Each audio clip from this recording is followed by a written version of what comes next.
Welcome to Mic Drop, the podcast where relevancy is irrelevant and we don't give a shit about your feelings. Ladies and gentlemen, as always, it's both an honor and a pleasure to welcome my next guest to the podcast. He spent 24 years as a CIA career security officer, then detailed into counter-terrorism positions. Speaking of those positions, he held them as a background investigator, a security duty officer, a protective operations cadre officer, counter-terrorism unit member, counter-terrorism training officer, area security officer, special projects manager, and chief and deputy chief of security. He is Jack Bauer's dad and Jason Bourne's uncle. He speaks every language, and his head can physically swivel at 360 degrees. Trust me, I saw it. It's fucking weird. Please welcome to the stage, Thomas Pecora. Thanks, Mike. Absolutely. Holy shit. Let me start by saying, before we get into everything, a quick shout out to our sponsor, Origin Labs. We get to do what we do because both you, the listener, and Origin Labs has sponsored us, and they make great products, all of Jocko's stuff, and I encourage you to check them out or choke yourself. As we get into this book, just by the cover, and for you YouTubers, I'll flash that real quick. It's sitting on the desk. Just by reading the cover and the insert, you get a good idea of this is probably going to be an action-packed book and a lot to it. I've read a lot of books like this over the last few years, and I was still astounded at the amount of shit that you've done. Frankly, is that holy hell? Like it's a longer book than most. I bet you get that a lot, right? Mm-hmm. And it's one of those things that I was still caught a little bit off guard at the detail that you were able to go into, as well as just the timing of your experience being at like such a meat and potatoes chronological timeline of what our country's been through as it relates to CIA and security, and the kind of the milestone moments that have taken place while you were in the positions that you were. And it's like a Tom Clancy novel, honestly, in a lot of ways, but it's real. And so I am really looking forward to getting through this and going into some of the details. I can't thank you enough for taking time out of your schedule, though you're retired, to come here and share your story, because it is fascinating. It's my pleasure. I've been labeled the Forrest Gump of security. Right? I seem to be there at certain moments, and things kind of gelled. Yeah. And I hung around doing a lot of work that tied me to a guy, a bad guy, who we were later able to get. His name is Osama bin Laden. Yeah. So that's why the reason for the title, Life in the Crosshairs of the CIA's War on Terror, because I just, my career and terrorism just kind of intertwined. Yeah. Yeah, I mean, it seems like you were almost funneled into that by the nature of the beast in terms of what was going on and where you were at. A quick lightning round, just to kind of knock the rust off, as I always do. What was Jack Bauer like in the academy? When I went through the initial parts of the security training, it was pretty ho-hum. I don't doubt. I mean, Hollywood does what it does. It's one of the questions. What's the biggest thing that Hollywood, whether it's the Series 24 or any movies, what's the biggest thing that you think that they get wrong about the CIA? Oh man, the action. The action. Yeah. We jokingly used to say, in some of the units I was in, they were very action-packed, but we were supporting the case officers, our guys going out and collecting. And if you had a television series for them, it would be 10 minutes of action and 50 minutes of writing. Yeah. Where we were doing 50 minutes of action and they were and then 10 minutes of writing. So yeah. Well, no, I mean, the SEAL teams are very much that way. The brochure that you see on the counter of some fucking store is about 10% of the job, and the other 90% is getting kicked in the balls and being wet and miserable. But what's the most embarrassing thing that ever happened to you overseas? Oh boy, the list is long but distinguished. I lost a rental car. No shit. Well, yes, in the city, we were doing a lot of operations where we were supporting case officers, and I would drop rental cars off for them to pick up and use. And our op tempo was just so high, and we were working a lot of night ops. And I was working in an area that didn't have very good maps, and it took us a couple days to find that rental car. So, can you share what country that was in? No, it was in the Middle East. But unfortunately, they've been very strict. The Publication Review Board was very strict on some of the locations. Yeah, so. no, I get it. Where is a place that you've operated in that you would actually go back to vacation? I love the Philippines. I've spent a lot of time there. I love the people. They really like us, and we have such a joint history. We lived and died together during World War II. Yeah. We have a joint cemetery there that is rivals anything except for maybe Normandy. Yeah. They're a great people. So for me, I go back and forth there. I actually have a retirement visa there. Oh, no shit. So yeah, that's cool. I have a number of questions because I've spent some time there and actually speak fucking Tagalog, if you can believe that. I went through the language training. Talaga. Yeah, absolutely. Well, I'll not embarrass myself. When I say I speak it, I guess it's more casually, but okay. I would say if I understood yours, I would say, let me see if I can pull my head out of my ass for a second. Anong balita? Okay, yep.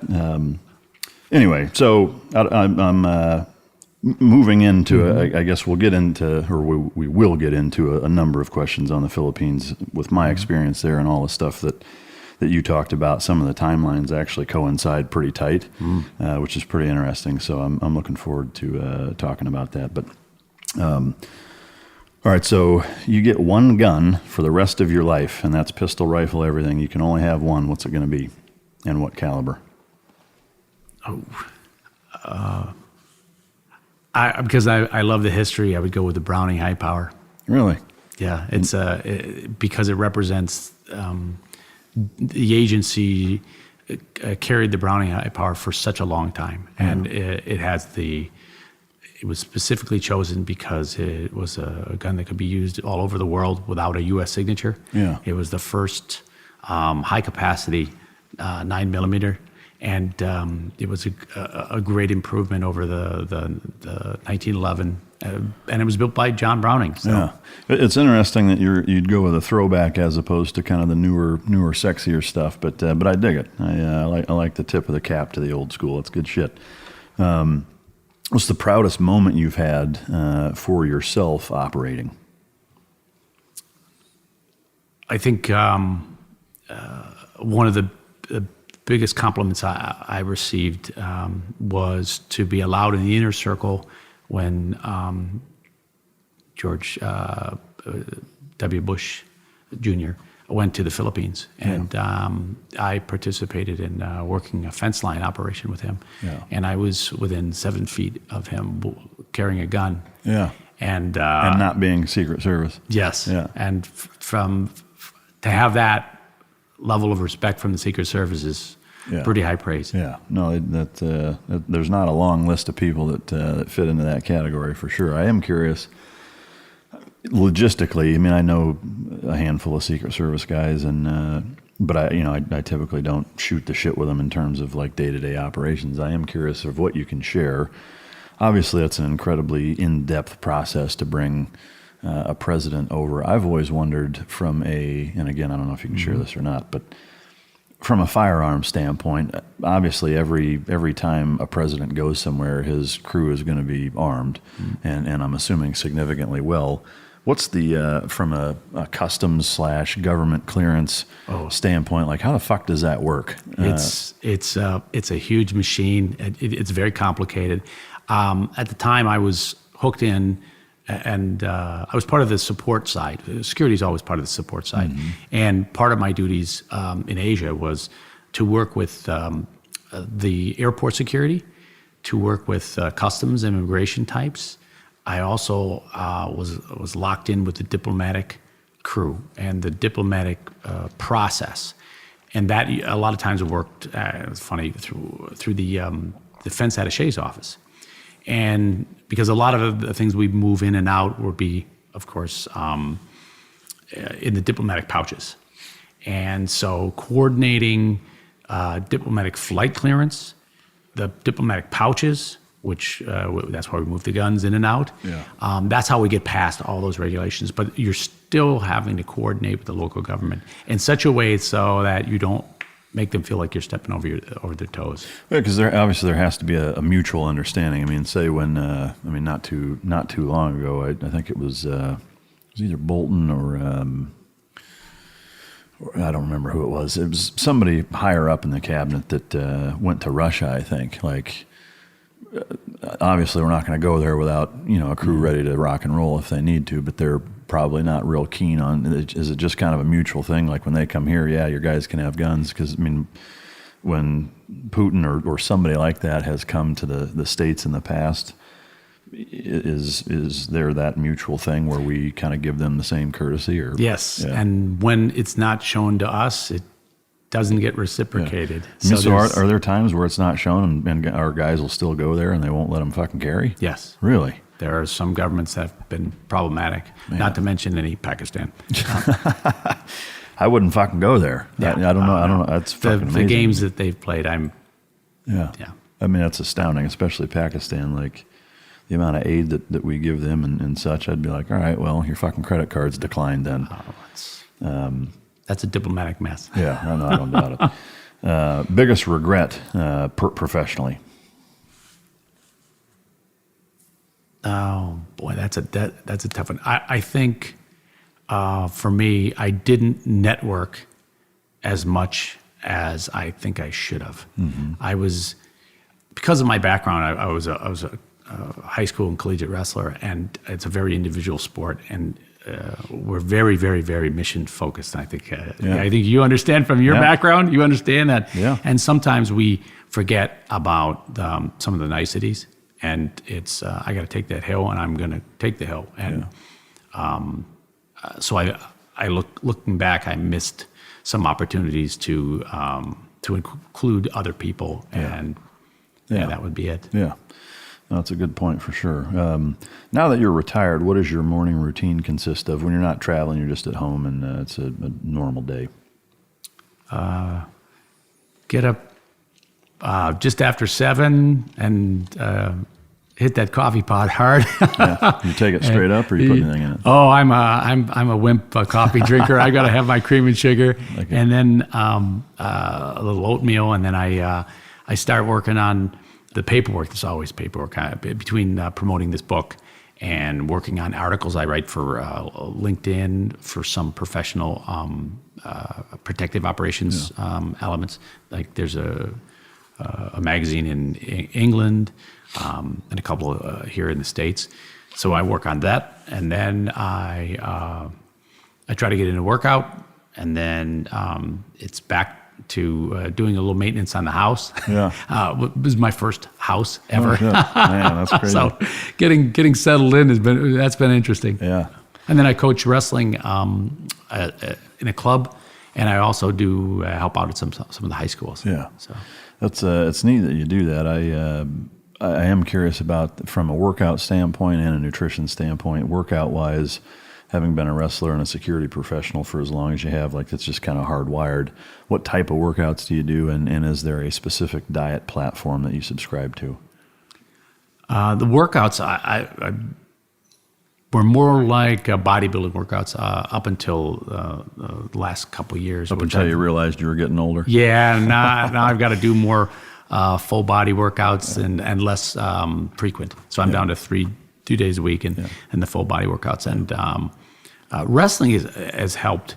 But part of it, you have to stay in shape for a lot of what we do, but also there's a credibility factor. Sure. And I think that still is important. Yeah, no, absolutely it is. I know, for myself, it's an expectation, whether you want it there or not. Everybody expects you to be in better shape than they are and a better shot than they are, and, notice everything before they do. And it's just like, Jesus Christ, can I take a day off? Like, can I take a month off? Can I take a year off?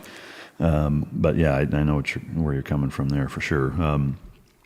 You discuss a little bit into the book about where you grew up, childhood, but it's fairly brief, other than that you had some wrestling experience. I'm curious, What can you share about being from Wisconsin and just kind of generally speaking, what your childhood was like?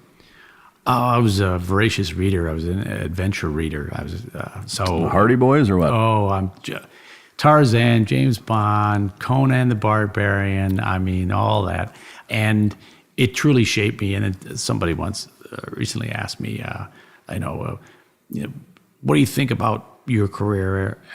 And I said, well, I couldn't have turned it down. The opportunities I had. We jokingly say I was seduced by the dark side of the force. Yeah. There's no way I could have turned down those opportunities, even though I knew it was pulling me away from family. As I said, I spent the longest I spent in one place in 24 years was 3 years I was posted to Asia. Yeah. So a lot of bouncing around. Were you, as a child, did you stay put? Were you in the same town? Oh yeah, I never left the country until I went to England in 1996. Yeah. So, 1986. Yeah. And I wasn't a traveler. My father liked to travel. And I had no idea what I was going to get into, except growing up, I had this thing about federal service. I thought I was going to go in the FBI, and then later on, I did 6 weeks in the Marine Officer Candidate School. Yeah. And that was a huge moment. That was the biggest fork in the road for me career-wise, because I have a lot of friends that are former Marines, and they basically say, you're loved in the Marines. We love you in the Marines. Yeah, no, I don't doubt it. In terms of your earlier childhood, was there anything other than the reading, stories that kind of, paralleled what your service would turn into? Was there anything else that kind of shaped you that way? Whether it's parents' influence, did you do a lot of hunting? Were you more of an outdoorsman? Played a lot of sports other than wrestling. What was your earlier childhood like, leading up into, say, high school? I was definitely a guy in the woods. I was living on the edge of the city, so me and a couple of friends, we were always in the woods, and it was not an indoor time. We hated when the street lights came on and we had to come back home, and so I spent a lot of time in the fields. I never hunted, but I was always in the woods, and very physical, running around. Adventurous that way. Any sports other than wrestling? I don't know if people would even understand squares. Four squares. It's a ball game. Oh yeah. I was really good at that. and then I got into wrestling. And I got into wrestling mainly to defend myself against my older brother. Yeah. Because I was one of 5 boys, and all wrestlers. And when he started wrestling, he would overpower me, so I had to get back in wrestling too to fight him off. Are you the youngest? Second youngest. What is your relationship like with them now? Is it all good with all of them? Yeah. Well, I've one that's kind of a strain, and my parents got divorced, so that put a strain on things, both economically and emotionally. So it was tough for I'd say most of my brothers. Wrestling was kind of the surrogate. We were energetic to the point where I think we would have found ourselves in a bad place if we didn't have wrestling to really let loose. Very strong, aggressive tendencies. Yeah. Was your dad a wrestler? No, actually, he was a World War II vet. He ran track. Very interesting guy. He was a true entrepreneur. Yeah. So he's posted to a South Pacific island where he found a way to make money. Yeah. He was selling khaki pants to the Australian Army for a little extra bucks. That's good shit. From a wrestling standpoint, were any of your brothers as good as you were? Because you were a state champion in Wisconsin, right? I was the first state champion from my high school, yeah. My brother was a year older than me, ran into a real stud, and he took second in state. Oh, okay. And he later went to University of Wisconsin Whitewater, where he was an All-American. I went to Marquette, which was a Division I. He was Division III. And so I ran in some really stiff competition. Yeah. So, and Marquette wasn't set up to really compete with these really big Division I programs. Yeah. But I still pulled off 2 visits to the NCAA Division I championships, and I was 45-5 my senior year. But so did you make it to be an All-American? No, I didn't. Yeah. I was rated 18th in the nation at one point at my weight. I mean, to me, that's absolutely still top 1%, top level fucking competition. And as a kid from Iowa that grew up in the 80s while Gable and the Iowa dynasty that existed there, my dad actually wrestled with Dan Gable in high school. Wow. And right before the Olympics. And I went to the same high school that they both went to. So there's this huge portrait of Dan with the Olympic gold medal, like right when you walk into the high school. At least it was, last time I was there, which was quite a while ago. But so, obviously the state of Iowa is awfully steeped in wrestling history. So it was neat to read some of and we'll talk about the moment with John Smith here in a minute. But I knew his name and a lot of the things that you kind of reference and talk about in terms of wrestling and how important it is. I never did. But my dad did, and I was a huge fan of Hawkeye wrestling growing up, and went to a number of their meets and what have you. But so if you could kind of just talk about high school and going into to Marquette, and you wrestled there and whatever. But it was almost, it seems like kind of happenstance how you found your way into the CIA in terms of seeing the ad. Can you kind of explain? Absolutely. Explain that a little bit? I had no idea what I was going to do. I made it through Marquette by the skin of my teeth because my writing skills were really bad. I almost flunked out my freshman year. And so it was. Is that why you have two co-writers on this? Well, no. My writing skills really came on, and that's a factor that came surprised me later. But I made it through because wrestling Division I, you're gone a lot, and it's and cutting weight, and so I really didn't have the energy for school like I wish I would have. But then I went to grad school, and for me, grad school was basically 100% writing. Mm-hmm. So I just wrote so many papers, and my writing skills really came to life. And then I came out, and there was like no work in the area, and so I was coaching wrestling. I was working at JCPenney's catalog warehouse, stocking shelves, and I was trying to find a job other than working in insurance sales. Yeah. And I saw an ad in the newspaper, and I thought, wow, CIA is looking for people. So Did you think it was a joke a little bit at first? No, but when I got the phone call, I thought it was a joke, and I almost hung up on the guy. Yeah. And then I ended up going to Washington to get interviewed. And that was very strange because when the interviewers would only introduce themselves with their first names, and later I found out why they were undercover. They were not even their real names. Yeah. Hey, Bob. Everybody's fucking Bob. Yeah. So, and then I ended up in the career track as a security officer, and from that moment on, it got the first job was not. It was doing background investigations, was absolute boredom. Yeah. Absolute boredom. Yeah. I guess for me, in fast forwarding now to here 2019, thinking of, it's almost impossible to wrap your mind around, seeing an ad in the newspaper that the CIA is like, hey, do you want to work for us?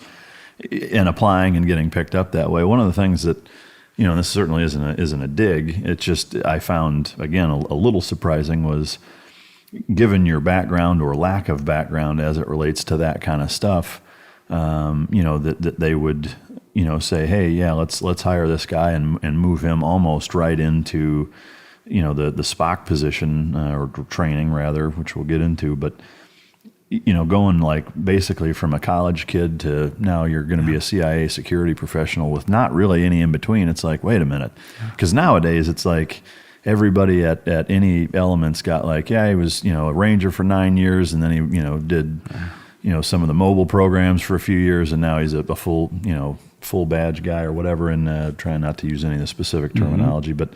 But my point, I guess, is that now it's like there's such a difference between, what they're looking for and who they recruit and how they go about that and all that. It was really surprising to me to read that that's how it kind of transpired. And you were actually picking up on something interesting. In grad school, my education blossomed. I was a 395 student in grad school. I closed the library, which was a totally different feel. Going from the jock to all of a sudden, now I'm the guy getting straight A's, and I didn't realize how much they liked the writing part. Yeah. And at that time at the agency, they were really looking for more of an administrative type. Yeah. They were, for security. They were not looking for police or military, which looking back, I found that's very strange. But of course, things changed. Yeah.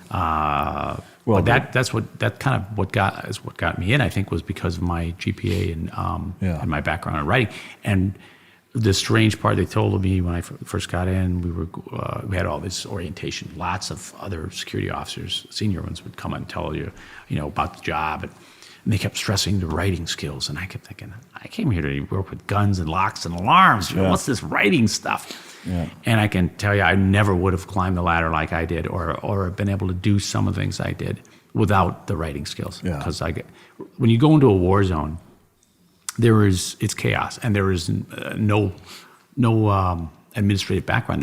The rules aren't posted. So you have to develop all of that on the fly, and I got really good at doing that. Yeah, I mean, there's no doubt that there's an element of having to be able to communicate well, and connect dots. Again, I was like, holy shit, how times have changed, but. All right, so you start, you're doing background checks, basically interviewing grandmas in fucking suburban areas, and all of a sudden the SPOC training position opens up. If you could just give us a synopsis on what that is. Yeah, this was a lifeline for me. I was really contemplating leaving. I had two options I was looking at.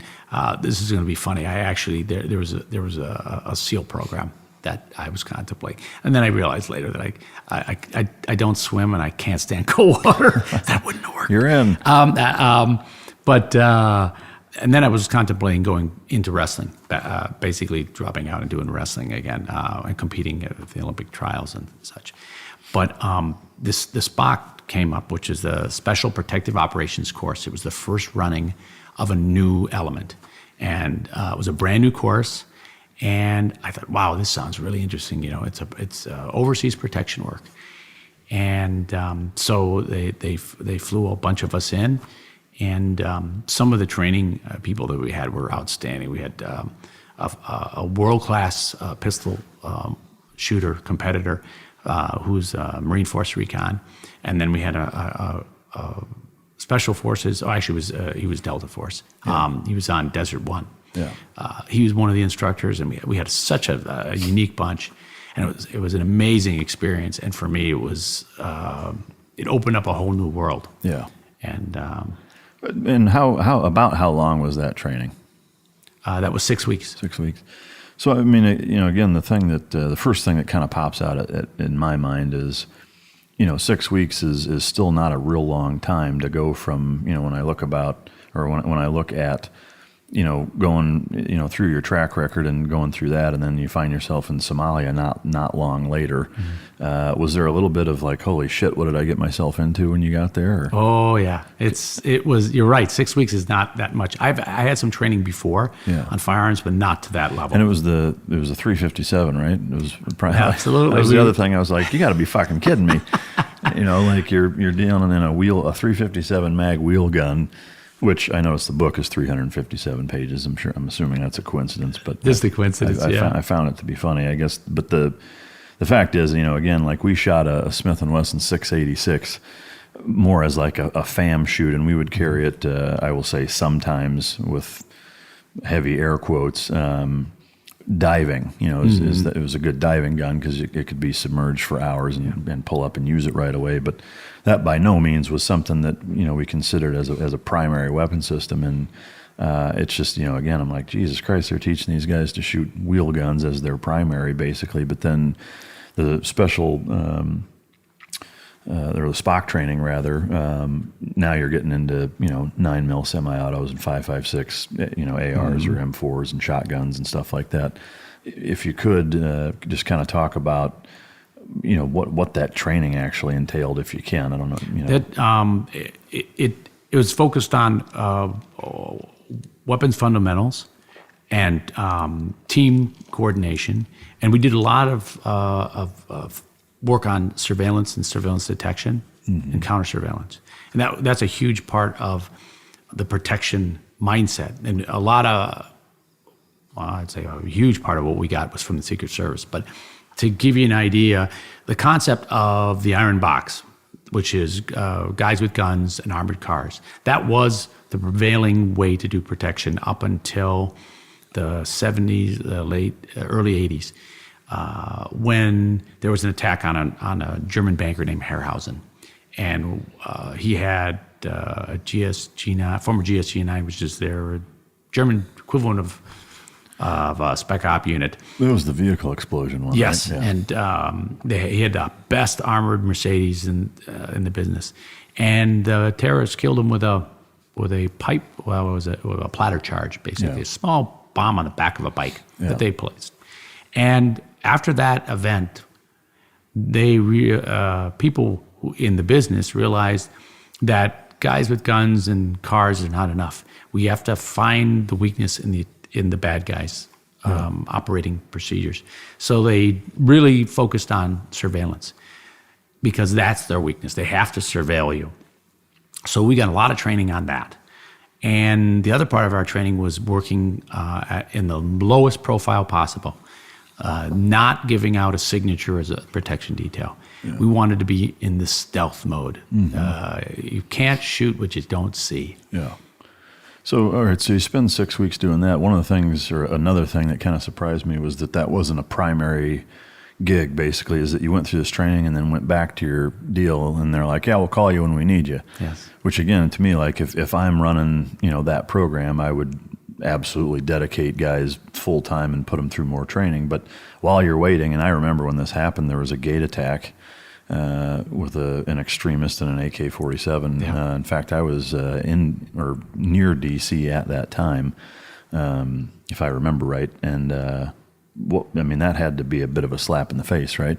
Absolutely. I was working in the security duty office that morning, and it wasn't even past my first cup of coffee. And we really thought this was an active shooter, right? Basically disgruntled employee. Mm-hmm. And that was a huge change in our mindset. And this is January of 1993, and this is prior to the first attack on the World Trade Center. And this was a Pakistani terrorist who shot 2 of our employees and wounded 3 others in the turn lane, turning into the CIA headquarters. And at that point, we realized deterrence and mystique were no longer going to be enough. Yeah. And but you hit on an important point. The reason why the unit was called the Protective Operations Cadre. Cadre is a term that loosely means that you're on call. Yeah. And the agency at that point was really not pro-gun. They didn't see this new element as something that was going to be permanent. And they were still kind of working through the idea of having an element that could work with our case officers out in the field and not compromise their operations. So we were still in a very, probationary period. So when Mogadishu hit and we were deployed there, multiple teams, we knew that any missteps could cause the basically canceling of the program. So the pressure was extreme. Yeah. So a couple things. I'm going to move a little forward and then come back. You mentioned Mogadishu. I've got some notes on that. But then, from that and the failings there, all the way up to and even before that with the gate attack, all the way up to Benghazi, it makes me think, and Benghazi is very personal for me. It makes me think the CIA two things. One is that why are they so fucking reactionary as opposed to proactive, and number 2 is that it's like how many times do you have to get fucking slapped before you put your hands up, and guard yourself, and you see it over and over and over, and it seems like it always comes back to, I don't know if it's a perception thing. They don't want to make it seem like they are in trouble or they don't want to seem overcaught. I mean, I don't know what the fuck it is, but there's a recurring theme in it, and it's not seeming to be getting fixed. What is your take on that? Well, there's a saying that says if you don't know history, you're going to be repeating it, yeah. And unfortunately, that is the case. We And I don't want to speak disparaging about my brethren in diplomatic security, the State Department diplomatic security, because they have a very tough mission. But their organization is different than ours. They are very diplomatic, and there's a sensitivity to upgrading their security. So in my work overseas with them, they're always trying to keep it as low profile as possible. And what happens is they take risks. This time in Benghazi, they took a risk and they rolled the dice and they lost. Yeah. So to me, correct me if this is an unfair assumption, but to analogize or bring it down to like man-to-man level, it's that when you come in here, it's me frisking you just to make sure you don't have anything on you. Is that kind of they don't want to elevate a security posture in a host nation to offend them type of thing, or they just don't want to draw attention? Or what? Absolutely. And the mistake is sometimes when you have management who do not really understand the gravity. And I'll give you one example. The POC, the Protective Operations Cadre, has been operating for a long, long time now, from basically 1990 onward. And one of the areas where there was a loss of life happened in Coast. Yeah, I remember. And that specific situation comes down to not following established procedures. Yeah. But management decided that to circumvent the standard security procedures. And so that individual was not frisked, and he was wearing a vest, and he killed a lot of agency personnel. I remember that. A student that I put through training, Jeremy Wise, was one of the security contractors that lost his life on that one. Rest in peace, my man. Yes. But that's another classic example of he basically was, how dare you not trust that I would be safe, and the well, that was a management decision. Yeah, but I guess on a broader scale is two things. Is number one is that it's not like this is the first time. It continues to happen like every few years. Is there not a lessons learned in blood course taught at that where there's a culture of here are the fuck ups. Let's not continue to do these. Is there not that? Having watched this happen. 24 years is enough for me to see it happen more than once. Yeah. And the problem is new people come in, and there's a tendency by humans it's a denial factor. I've met people who are working in the war zones, and they really don't understand that it could happen to them. And as I like to say, when the blood splatters all over you, it's real. Yeah. For them, it's not real. And so they are making decisions based on politics and promotion versus risk. For example, I always operated on, if there's a 3% chance the bad guys could get us, I'm on point. We're gonna work on that 3%. Where I've worked with other people who said, 3%, I'm not gonna put my effort into it. And it's unfortunately it's a mindset, and I've seen it over and over, unfortunately, and I've been part of the after action discussions, and we've been fooled before, and we'll be fooled again, unfortunately. So the next logical question then is: A, is there a fix? B, what is it? I think there's two parts of that. If you're as an individual, your safety and your security is your own responsibility, and if you rely on everybody else to take care of you, you're going to get in trouble when somebody drops the ball. Yeah. So everybody needs to take care of that. But on the other side, if you move up in management, you have to. I think you have to really look at your history and understand it, and you have to be willing to fight for those 3% type chances. And my biggest battles with management were over risk. Where they wanted to minimalize it and take chances that I felt were unreasonable. Yeah. And they were, and that was some of the biggest stress in my whole career, because not getting promoted is, to me, a nothing compared to having blood on my hands. I can't. That some of my managers never understood that. Yeah. They thought they could motivate me by talking about promotions. I'm like, I'm more interested in getting people home upright, and nothing could change my mind on that. Yeah. Do you see it continuing to happen then, I take it?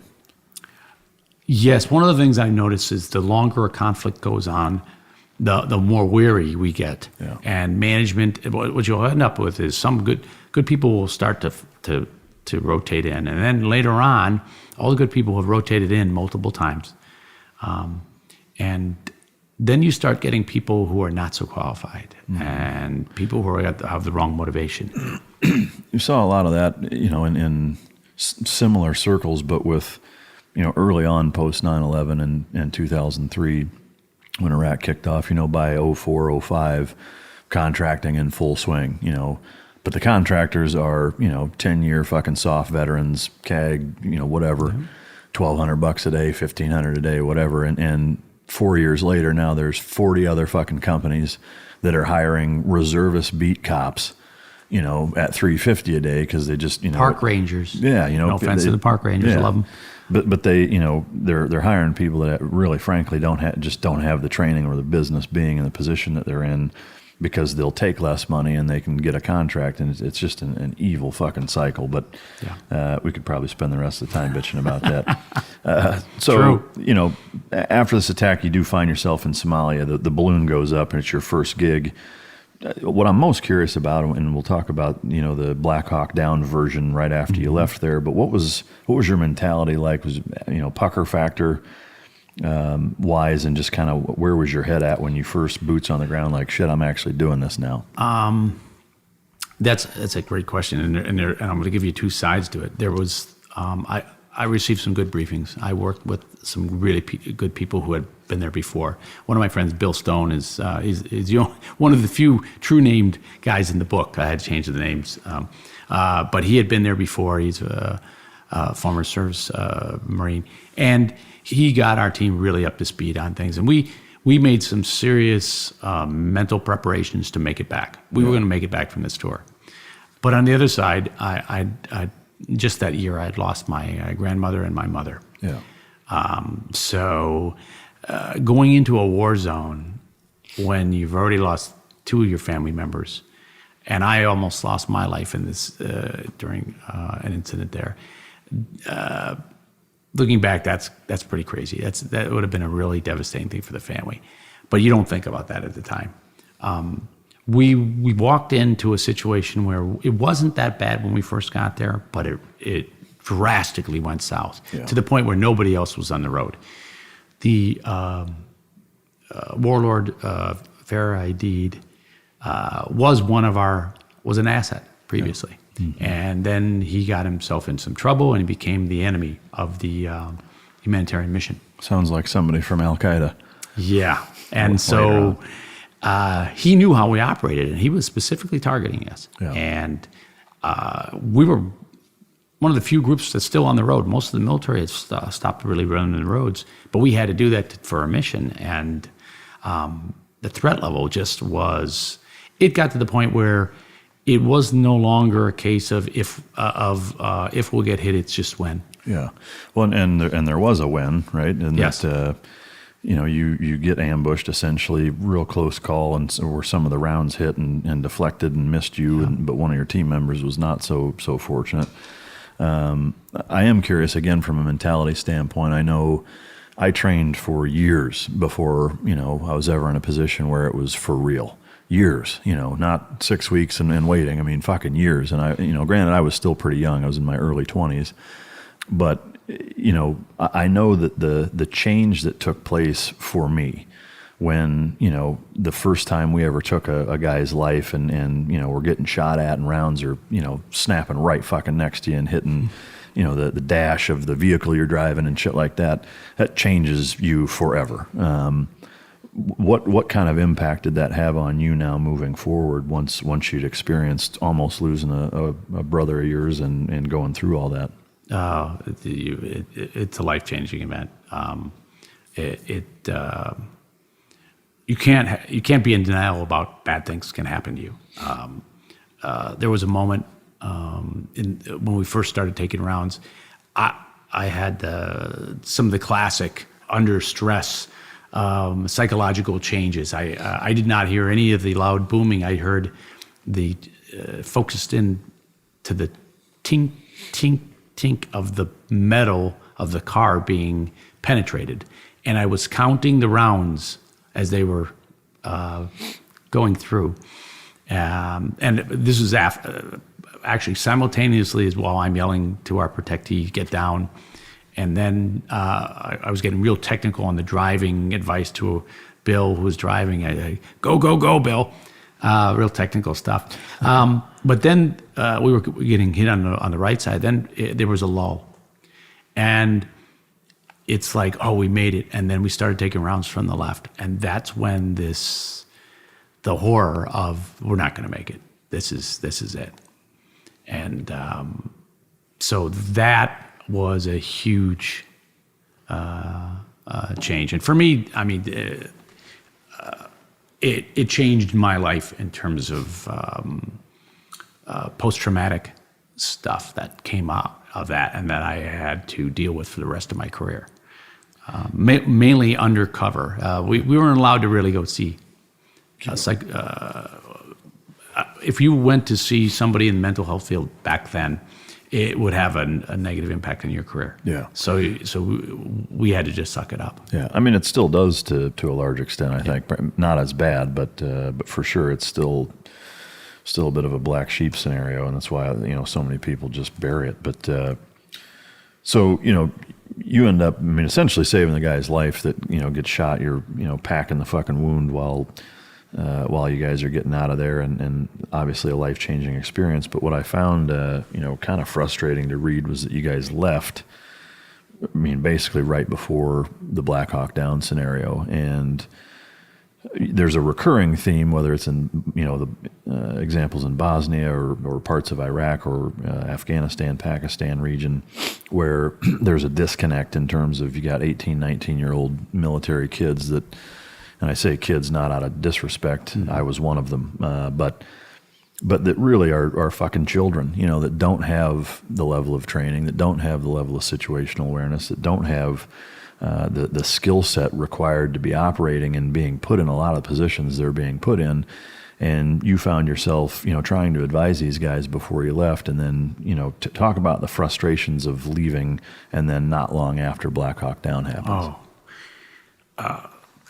Running the roads and being in the intel area, I knew how bad it was, and I knew that an element had come into Mogadishu that was.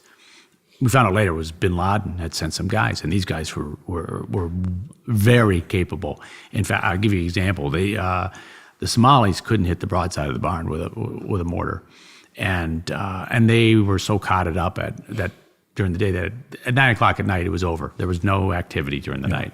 And just for the listener that's not aware of what cod is, it's an opiate-based chewing tobacco kind of thing that they chew and get just fucking high as a kite on and become even more useless as the day goes on. But yes. And we were thankful. We were thankful they would get tired, go to sleep. Yeah. But the first night that Delta came in, they got a welcome. And it was pinpoint accurate mortar fire right into their camp. They damaged some of the UH 63, the mini little birds, and a couple of guys got shrapnel. That was a new eye opener. And then these guys figured out how to attack our Black Hawk helicopters with multiple RPGs, and so they started taking them down.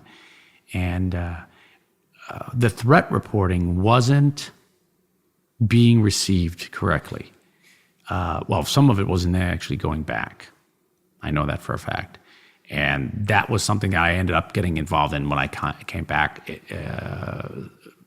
investigations because of the shooting. Do you know why it wasn't coming back? They didn't want to be curtailed in their activities. So it was a bullshit fucking reason. Yes. Yeah. And so what happened was I came back and there was kind of silence in the hallways, and I knew something was up. And one of our senior officials smelled a rat, and he called us into a meeting, and then he went after the operational side and basically said, from this point on, the rules are going to change when you use the protective operations cadre. They're going to have access to comms. They're going to be able to do their reports back unedited, so the threat reporting would really come back. Yeah. So that was a huge thing for us, but it also, I think, it affected Mogadishu because they asked for armor. Yeah. The military asked for armor. Well, yeah, you mentioned Colin Powell actually recommended tanks and shit in there, and they said no. Les Aspin, the Secretary of Defense, denied it because it was a humanitarian mission and they wanted to keep it in the diplomatic realm. Yeah. And as a result of the loss of life, Les Aspin, the Secretary of Defense, was fired. Yeah. To me, at least that happened, whereas, Christ, after Benghazi, it was like, let's move this guy over to here and promote this one and whatever. But there are so many gutless examples of stuff like that I know I'm one of many that drives insane to hear about, and it just continues to happen. But I don't know how those people get in the positions to make those fucking decisions. But what was it like when you came back and you saw Black Hawk Down unfold? Where was your head at on that? I literally could not watch the news when I heard how things were ramping up, and then I couldn't watch the news. Yeah. I just couldn't. It was too much. Would you say that even before it started, you knew it would happen, or? Yeah, absolutely. The threat level was so high. I'll give you an example. There was a raid on one house in the suburb, and some of the military elements were doing what they call blocking force. I know you know all these terms for the readers. Before they would raid the house, they set up perimeter outside the house to catch anybody coming out. And when they started the attack, I was in the observation point, and I was watching through night vision. And immediately upon attacking the house, the neighboring area, people came out of the woodwork and started coming into the area to fight. So it's the equivalent if you kick over an anthill, all the ants swarm. So the blocking force ended up having to traverse the side they were on and fight outward. Yeah. And that was such a huge change. It showed that the populace had been converted. They had been manipulated by Adid and the other warlords to hate the humanitarian effort supporters. Yeah. So, with that, there's a number of other occasions. There's parts of Iraq that are that way. There's a lot of regions in the tribal regions of Afghanistan that are that way, where everybody is after you. Is there a system in place, or is there something from your perspective that, from a threat assessment that says go, no go, that is in place now to hopefully preclude or prevent rather people from saying, yeah, fuck it, let's put guys in that position? Well, we worked really hard on that. That was one of the things that, for me, it was like getting back up on the horse. I felt that I needed to use my experience in Somalia. And so I felt that I really wanted to immerse myself in this new area of protective operations. So I deliberately took jobs where I was able to get more training. Yeah. And then later on, I was in the training branches area where I was training security officers to go overseas. And one of the things that we did later on for Iraq and Afghanistan was to build up survey documents so that these security officers could go in there and conduct real fact-based surveys so they could determine risk. So it was less opinion and more fact, and that would be more influential to management, because at the end of the day, that's who you really got to, in some ways, I hate to say it, but they're the enemy. Yeah. Because if you don't convince them that this is not a good idea, they're going to do something and somebody is going to get hurt. So I guess the short answer is sort of, right? Yeah. That they've come a long way, but it's not necessarily going to get implemented. It's ultimately management's call, which sucks to hear. Yeah. You're awarded an intelligence star for the operations in Somalia, where, you were responsible for saving your teammate's life. It's one of the more prouder moments for me. And you talk about your dad being present for that and how big of a deal that was. And it made me think, there's a lot of, in our society and culture, talk about toxic masculinity and, the war against fucking women and all this other, I'll call it shit. the shave campaigns with Gillette and what have you. But it did make me think is that I think that there is a certain primal or genetically driven need for boys as they grow into men and men as they further their lives to kind of fulfill an element of showing their dad that they're at least as fucking good as they are. I'm curious, was there a role like that played in your life in terms of that being a big part of it?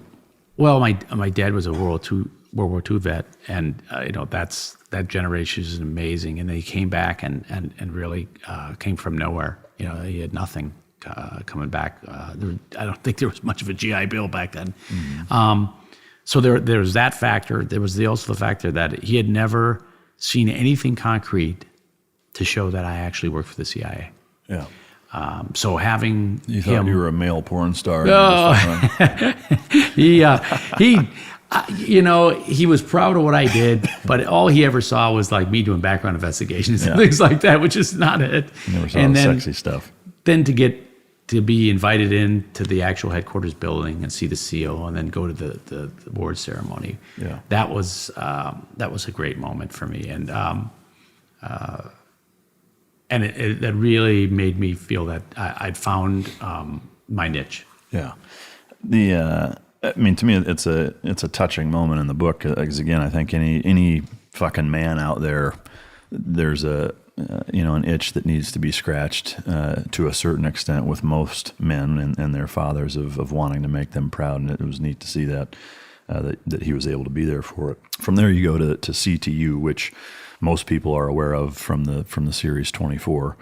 You go into the Counter-Terrorism unit training, and at the time you've got a girlfriend named Luna. I don't know if that's her real name or not. No, it is that. But a pretty serious girlfriend. And what was that balancing that like? Oh, horrible. Yeah. First off, I was not in a position to talk about what I did for a living. I was undercover, so it was very awkward. I had to always tell her the cover story, and that became a strain because smart people smell a rat. Yeah, and so it had a negative impact. Yeah, I can imagine. I mean, and I was trying to put myself in your shoes as I often do, and I was thinking to myself, like, what woman wouldn't be like, all right, who are you fucking?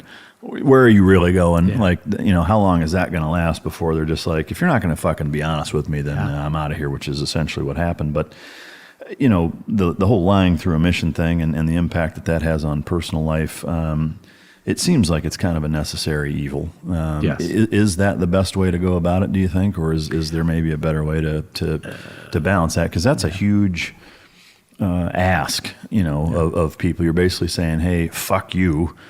We own you, and you do what we say, and you don't tell anybody about it. And that's especially in today's day and age with social media and spy apps and all this other shit. It's like, how do you live that way? I mean, you really can't.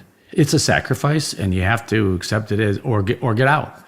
They just don't. It's the only way. For me, I was a rule follower, and being a security officer who had to enforce rules, I just couldn't see fudging on them. So I knew other people who would tell their girlfriends and stuff. I just didn't. Yeah. And that was an integrity issue for me.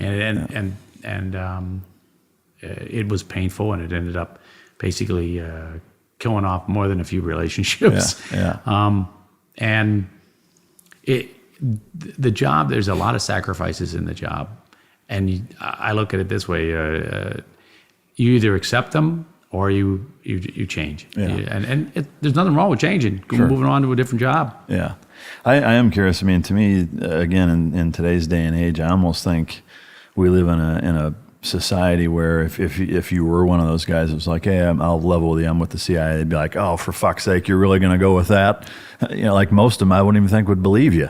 But on just a straight curiosity standpoint, is that have you, whatever her real name is, Luna in the book, Does she know now that, like, have you been able to say? No, I have been in no contact with her. Yeah, I mean, she ended up marrying an agency person later. No shit. I found out later. Yeah, she's got a thing for agency guys, I guess. I'm just curious, I guess, if she's connected those dots at this point to know that. No idea. The word might have gotten around, and she might have seen the book. Yeah. She. We tried to give it a good shake. I'm the bad guy in that one, and you've got to take the blame. Yeah. No, that's a tough gig for sure. All right, so I mentioned CTU. You go through CTU training. What was of what you can share? What was that like in contrast? Second to the longest SPY? Training course at the CIA at the time. And how long was that? That was 18 weeks. Wow. What can you share about that? Anything? The specialization was in, again, like a real deep specialization in surveillance and counter-surveillance, because we were going after the terrorists. We were looking for their signature. We were doing a variety of different things, operational stuff, protective stuff. And one of the guys that was in the unit, Billy Waugh, wrote a book, which was not approved, but it's a great book called Hunting the Jackal, and where he chronicles how he actually caught, photography-wise, Carlos the Jackal in Khartoum, and he was later then picked up by the French, and he's in jail. Yeah. We had to learn to really target the weakness in the terrorists, and that is their surveillance of their target. Yeah. And I had to work. This was some real clandestine stuff. I mean, I worked a lot of places alone. I traveled alone. I looked different. I have Mediterranean features, and so when I grow a mustache, I blend in all kinds of interesting places. I had to work in some very, very dangerous areas, so I had to keep my wits about me. And it was fascinating to be in their world. And one of the more interesting places I worked was Khartoum, because that's like terrorist central. That's where they are and are. Yeah. And they're all there. Yeah. Yeah, a couple things before we jump into the Khartoum trip. From a CTU standpoint, those are deep covert or surveillance skills. Was at the end of that course, did you think to yourself like, holy shit, I learned a lot, that was awesome, and obviously that prepared you fairly well for the follow-on trips. But I guess one just fucking curiosity question, doing it for that long, it's got to be hardwired at this point to a certain extent. Driving down my driveway, anything in your mind that you were thinking of surveillance, counter-surveillance standpoint? Just because, it's kind of a unique... Well, it's a choke point, one in, one way out. Yeah. Oh, yeah. It's not an accident. Yeah, you're right. It is hardwired at that. At a certain point, you're looking at everything, and to the point where it's almost subconscious. It's like you're like when you're driving a car and you don't even think about watching the road. Yeah. You get so immersed, and then when you deploy, certain things just really come alive for you. The fact that you got to learn your environment, and that area knowledge is so important to being able to operate. Yeah. The threat level, the things that people don't see that you see, it does change you. Yeah. It definitely changes you. In a lot of good ways. Obviously, there's a paranoia aspect that's probably a little counterproductive on a social level. But the first trip that you take after that is, into a Southeast Asian country, and it seemed like, at least from the excerpts in the book, that it was mostly kind of almost an OJT or advanced training. It was like a skills building trip. And then from there you go to Khartoum. I was curious in the lead in of the book, which I didn't understand why it was in there until well later, and I think it's very well done that way. But you talk about Colonel Rowe being assassinated, and which was heartbreaking given his history in Vietnam of being a prisoner of war that escaped, and a Green Beret SOG guy and all of that, and then getting killed like that. It's just fucking terrible. But what was his assassination in that country in the back of your mind while you were there? Absolutely. Yeah. Absolutely. That's like the reason for the unit was really to try to prevent, even in the CTU, because part of what we were doing was we were watching some of our people and looking for the signature of the terrorists so that they couldn't do what they did to Colonel Nick Rowe. Yeah. And it was really OGT. I mean, it was 8 to 10 hours a day for the first couple of days, 5 to 7 days, just to learn the way to get around at a level that most people never. I mean, in that tour, I learned more about that city than most of the people who live there for years. Yeah. It's neat to see the progression that of the skill set that you build trip after trip. Next trip, you find yourself in Khartoum, and again, you mentioned it's kind of the Vegas for terrorists almost, but still kind of a shithole. Oh, man. I know we're not supposed to use that word. Well, I don't give a fuck. I memorized something. Highest level of airborne fecal particulate. Yeah, so you're literally breathing shit. Yep. Yeah. So I mean, that's literally a shithole. What was that trip like? Because reading about it, I know this was pre 9/11, but it was still like, holy shit, you guys were hanging it out. Oh, it was.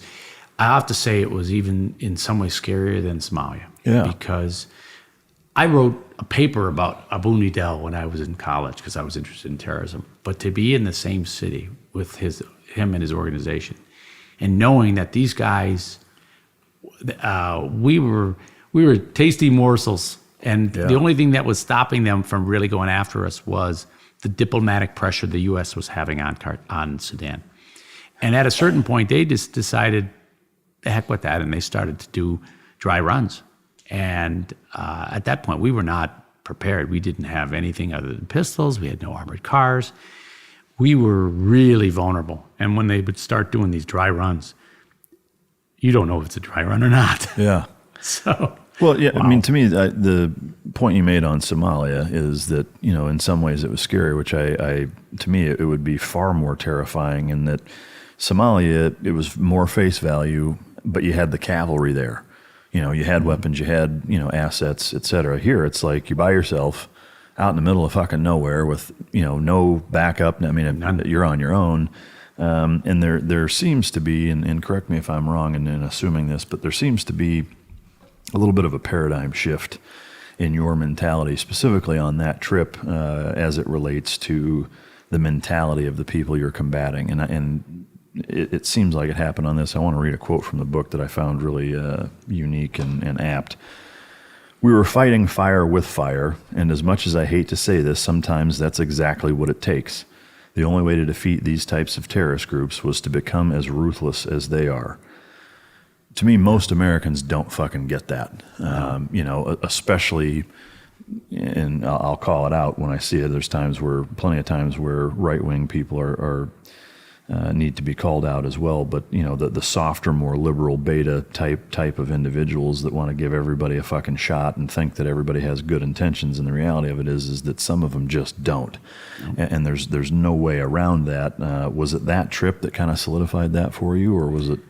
Absolutely. When I started to really learn in depth how they operated, and then later on, it was so exclamated when I was in a northern African country that was being blown up, and we operated there from 95 to 2000, and car bombs every day and slitting people's throats. They'd see a lady without a hijab on, and they would just jump out of the car and cut her throat right there on the street.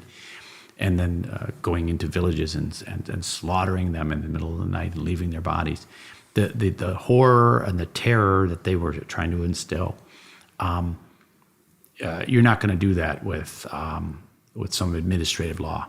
And I also was able to see how these other countries operate. How do they maintain order? Yeah. In one country, if the ambulances or the police units are moving through the traffic and the traffic doesn't get out of the way, they light up the cars.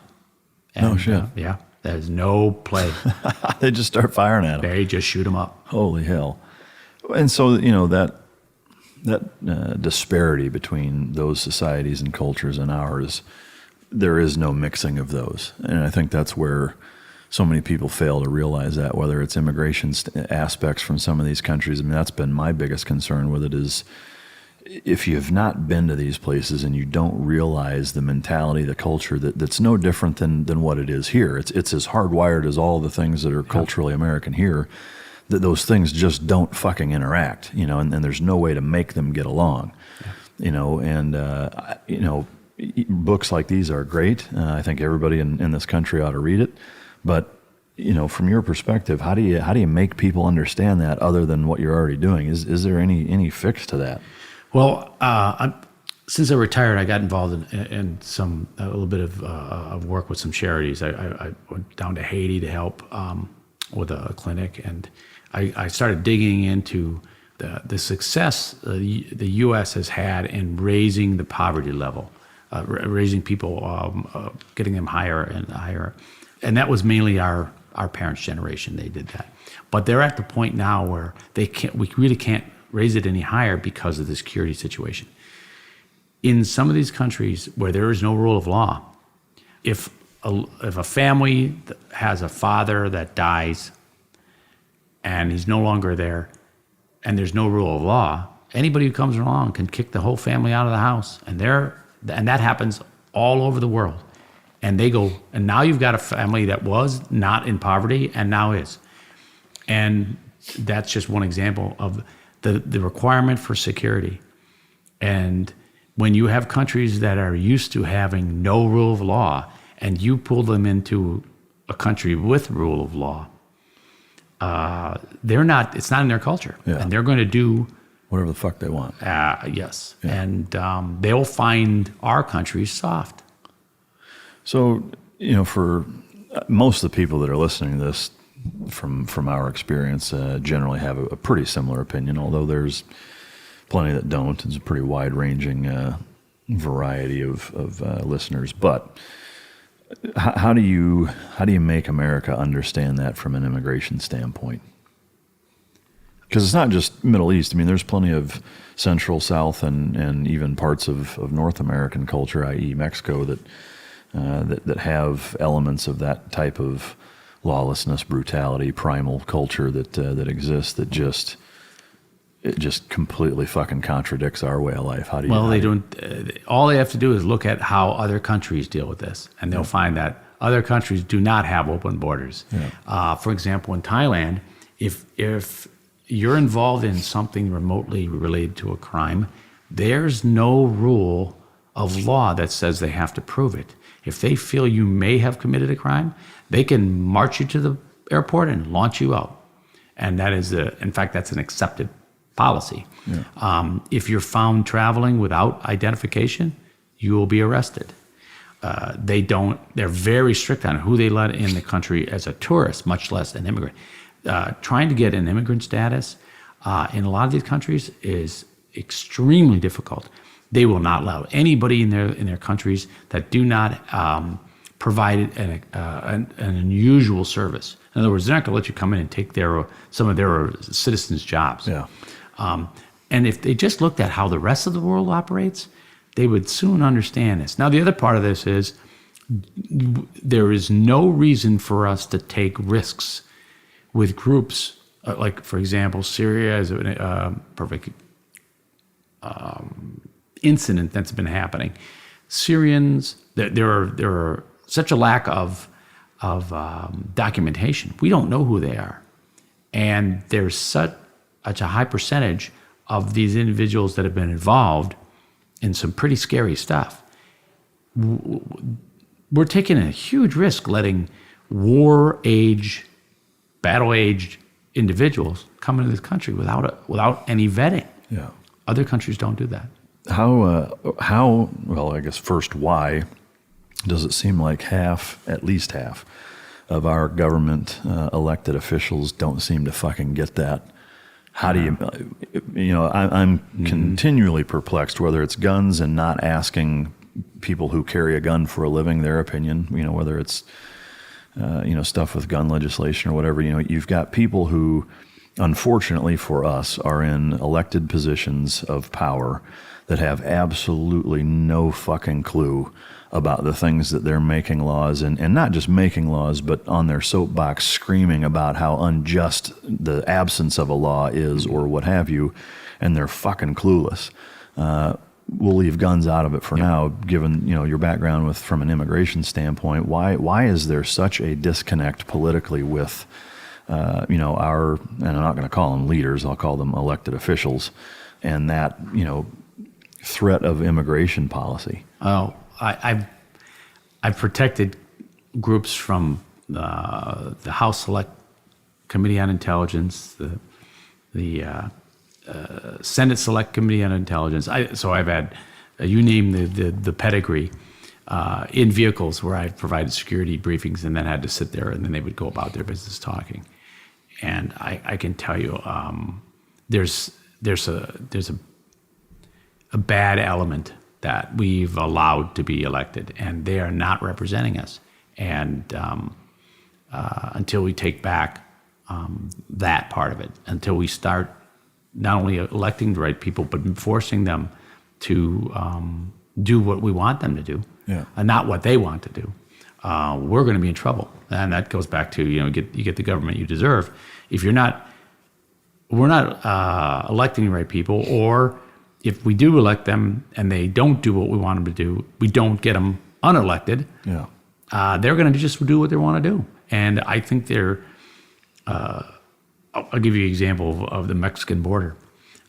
Years ago, before all this immigration thing became an issue, there were those of us in the government who were very serious about security issues realized that was a major national security issue from the point of view of what happens when a neighboring country goes unstable. The citizens from that country will flood into the stable country. And if you don't have any way to regulate that, in other words, prevent it or slow it down, they will overrun your country. And you will end up going into martial law to try to deal with the invasion. So in Mexico's case, it wasn't too long ago, their government was so unstable because of the cartel battles they were having that their economy is starting to sink. And if it would have just dropped a little bit more, we would have had such an influx of immigrants. Our southern borders would have been inundated. It would have run right through our border control. And then the U.S. government would have no choice but to turn to security, the law enforcement, homeland, and they would have to institute martial law. And we would have to basically try to round up this huge invasion. Okay, and this is not an anti-immigrant slant. My grandmother, my great-grandfather, and my great-grandmother came over on the Titanic as immigrants. Okay, they had to take a lifeboat for part of that journey. But, no shit. Yeah, no kidding. So I mean, we're my family immigration issues. My grandmother came over from Italy. But no country in the world can take on too large of a population without it becoming unstable. So if we don't have a method to regulate our borders, like all the other countries around the world, then we're potentially in trouble. Yeah. From a Border Patrol standpoint, to me, there is a breaking point, a tipping point, a maximum threshold in which, and I don't know what the fuck it is, but, or I guess I'm asking, do you see there being a level at which, at a certain number of people that just decide, we're going to mass flood the border, where if you don't start using firearms to defend our borders, then we're fucked. Would you agree that that's the case? And if so, what is that number? The unfortunate part of that is it would never happen. It's not going to happen because the security personnel, and I mean I'm using that term to cover Border Patrol, law enforcement, Homeland Security, other Homeland Security elements, even if it was the military and the National Guard. If Mexico went unstable and they massed and they came over, I think the average person who was on that wall would not feel that they were going to be backed up if they actually opened fire. Mm-hmm. I've been in more than a few situations where I knew that the threat, if it showed its face, the individuals would not activate for example, the vehicle barrier because it would have been lethal, and they knew their management was not going to back them. I mean, that's hard to fucking understand how we live in a society where that is the case. And I've seen it, in the military. Where units don't get backed up because there's civilians involved or whatever. It's just, God damn, it's frustrating as people who have been to situations where what the alternative is if you don't enforce something, and trying to get people to understand that. It's like they're blinded by their own fucking arrogance to a point where it doesn't matter what you say. They're going to argue with it just for the sake of saying you're fucking wrong. And as I need to pop more blood pressure medication here, we'll keep moving on. But that's something, obviously it plays a huge role in our society right now. And I think the positions that you've held over the years and the situations you've found yourself in, I think, you're a good voice of reason for particular protocol advice that should be given to some of the people that are in positions to make those decisions. But maybe you should run for Congress. I don't know. Not a chance. Senator Pecora. Yeah. At any rate, so moving on kind of through the timeline of the book. Get back from Africa, quick stint home, you get recalled, Bosnia starts spooling up. Mm-hmm. I'll keep that fairly short because there's just so much else to go through. But the gist of it was that it was pretty uneventful because you guys did a good job at kind of getting the lay of the land for young American service members. Anything you want to share from kind of the Bosnia thing? Yeah, Bosnia was interesting because I was part of an ethnic team. We went in there completely undercover. In fact, we had originally bought all kinds of Gore-Tex because it was cold. It was really cold there. Going in January, and we ended up, when we found out our mission, we ended up having to go buy local clothes. And but I think the real success story there that a lot of people didn't understand, and actually I didn't fully understand until I did the research for this book, was Mogadishu was a landmark moment for the military in terms of humanitarian effort. We found out how dangerous it could be for the military, and General Nash, who was the head of U.S. troops in Bosnia when I was there, and he was based in Tuzla. His philosophy was if 2 soldiers are good, 10 are better. Yeah. So he put the intimidation factor at such a high level. I think that was one of the reasons why the Bosnian Serbs and Croats basically decided not to engage with the U.S. troops. Because compared to the Somalis, these guys were very much better soldiers. And that fear factor was huge. I was there mainly doing force protection. Actually, before force protection was a real military element. They had some general ideas, but some of the things that we advised General Nash on were, from a counter-terrorism point of view, were common sense, like don't allow cars to park in your entrance areas. And be cognizant of who's watching your troops when they go off standard military operations, and now they do a great job in force protection. Yeah. So it sounds like that trip was pretty instrumental in terms of, that coupled with the lessons learned in Somalia of kind of really recalibrating the situational awareness of U.S. troops, obviously specifically to humanitarian efforts, but a lot of good lessons learned from the sounds of it. Mm-hmm.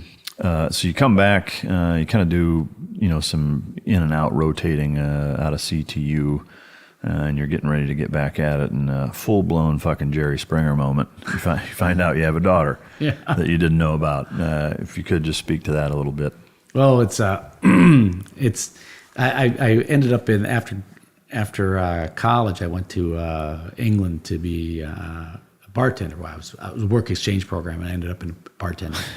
And it was not really what you usually think of work exchange, but 3 months bartending in the heart of London in a full-blown English pub. Fantastic experience. Surprised they let you behind the fucking bar in England with that. At first I started out in food, and then they worked my way into it. But that was a great experience, and I met a young lady, and things happened, and then I moved. I took a month trip around Europe, and then I ended up back in the United States and went to grad school.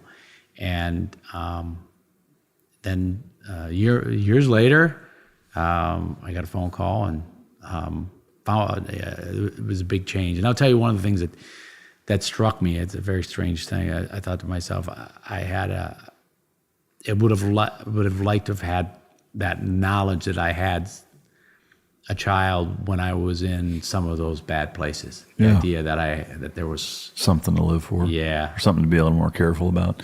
To me, or there's somebody to be there after I'm gone.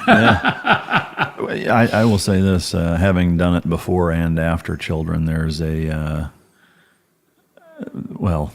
I guess just, having done it before primarily, not after, but to me there's a double-edged sword with that, in that sometimes thinking of stuff like that and precaution equals or translates to hesitation. And hesitation a lot of times in situations that are dynamic like that equal fucking lethality. And so while I can certainly appreciate wanting to know that for a number of reasons, I wonder if there's part of that was probably good that you didn't know in some of those early times of really hanging it out there. Putting myself in your shoes, I probably would have been pissed that she didn't tell you, or didn't, if it was me, didn't tell me. Because it was 10 years, right? Yeah. She was 10 years old when you first found out. Yeah. Was part of you pissed that she had kept it from you? No, it was. I mean, I understood. I couldn't stay in England, and she wasn't going to come to America. Yeah, but at least knowing. I mean, yeah, I guess I just went with the moment, know, and I'll admit that it was a pretty crazy moment at meeting her for the first time. That was fucking awkward. Oh, it was terrible. I had no idea what was going on. How you doing? Hey there. What should we talk about? Yeah. Oh, yeah. It was. It was very interesting, and it has been a learning experience. I bet. I can only imagine as a father of a couple of daughters, but so you find that out, and then now you find yourself back in Southeast Asia as a chief of security, so kind of getting up there positional authority-wise. And 9/11 takes place. And you do a great job in the book of, explaining how everybody, that was an adult or even a child for that matter knows where they were and the impact and all that. You were in a pretty unique position for two reasons. One is just the nature of the job that you were doing, but the fact that you were not only overseas while it happened, but you were in a country that a lot of people don't realize had some pretty significant impacts, ties, and correlations to Al-Qaeda and other Islamic extremist companies, groups that a lot of people are just frankly completely unaware of. If you could talk to us about that experience of going through that, being in that country, and how that impacted you. Well, it actually started before I got out there. I was on a dive trip with my brothers and cousins, and we were in the Philippines, a great diving place, and we were coming back to the Manila, and the driver got an urgent phone call, and he found out that bombs were going off in the city of Manila, and this is in 2000, and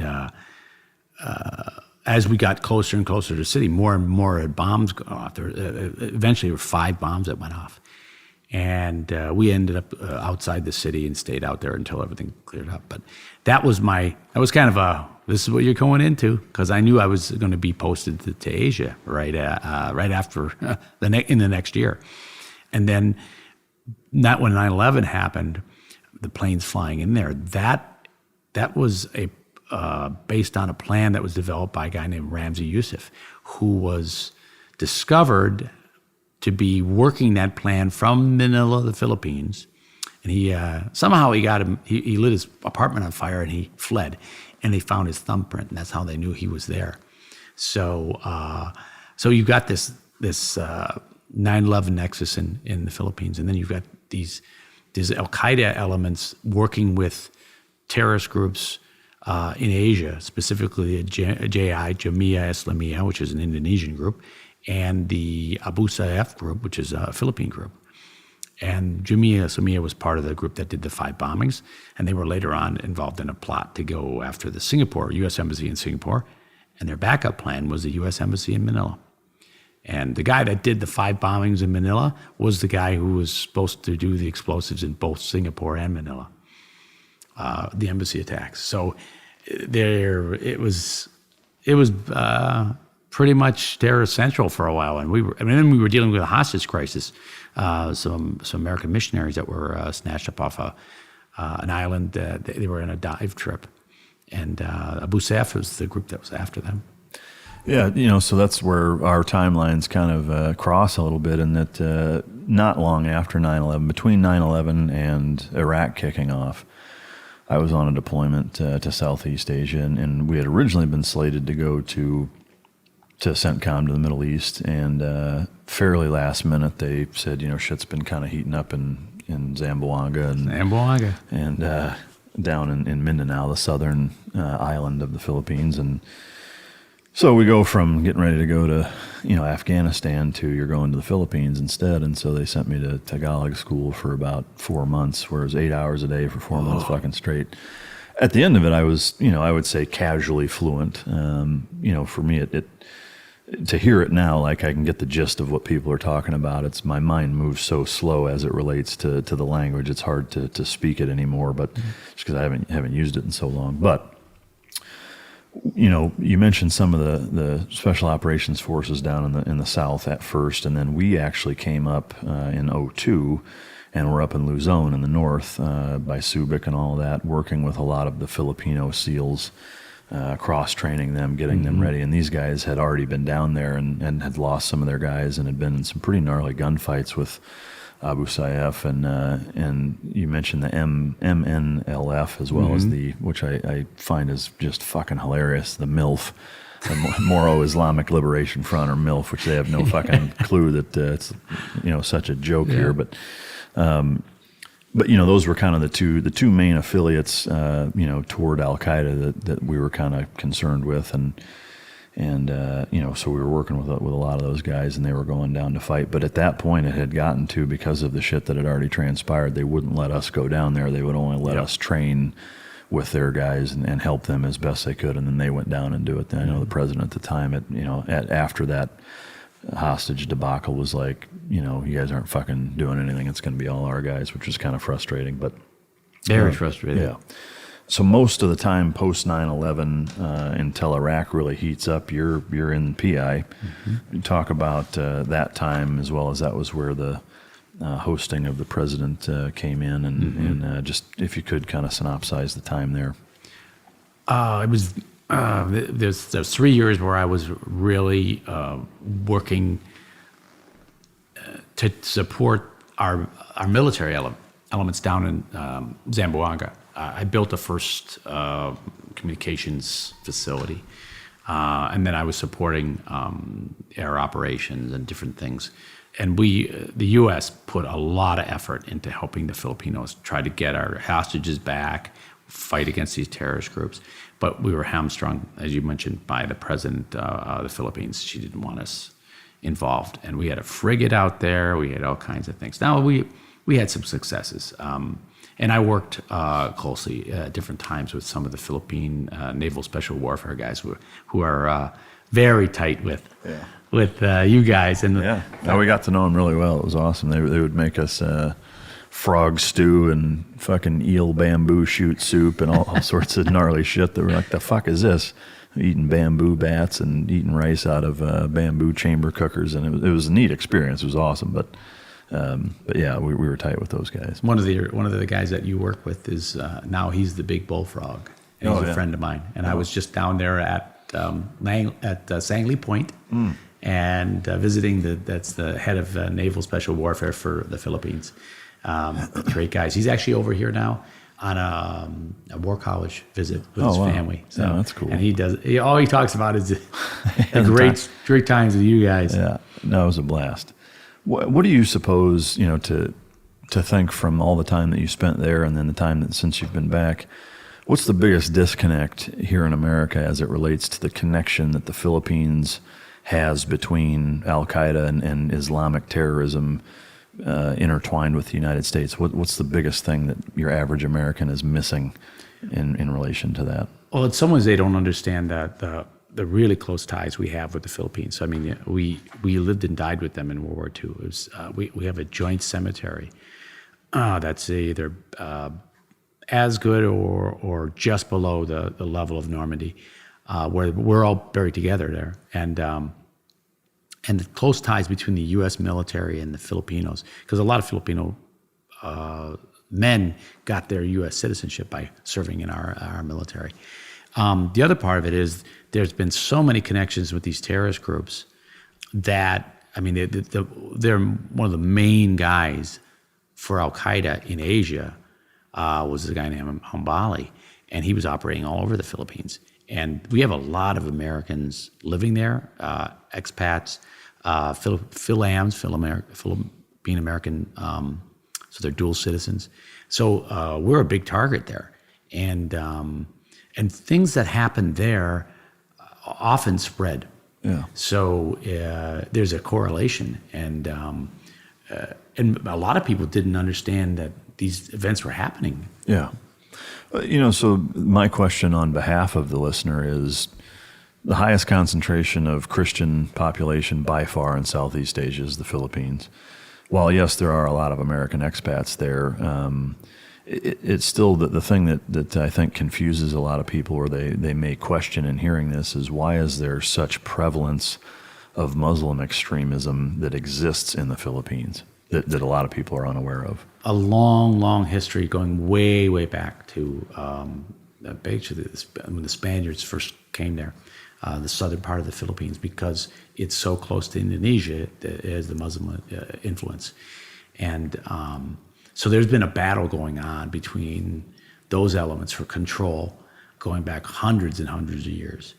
And what a lot of people don't understand is that that's a common occurrence in Southeast Asia, especially in Thailand. Thailand at one point had the third largest number of improvised explosive devices going off. Really? Behind, it was Iraq and Afghanistan is Thailand. They keep it under wraps, but in the southern Thailand, there is a Muslim insurgency that is active.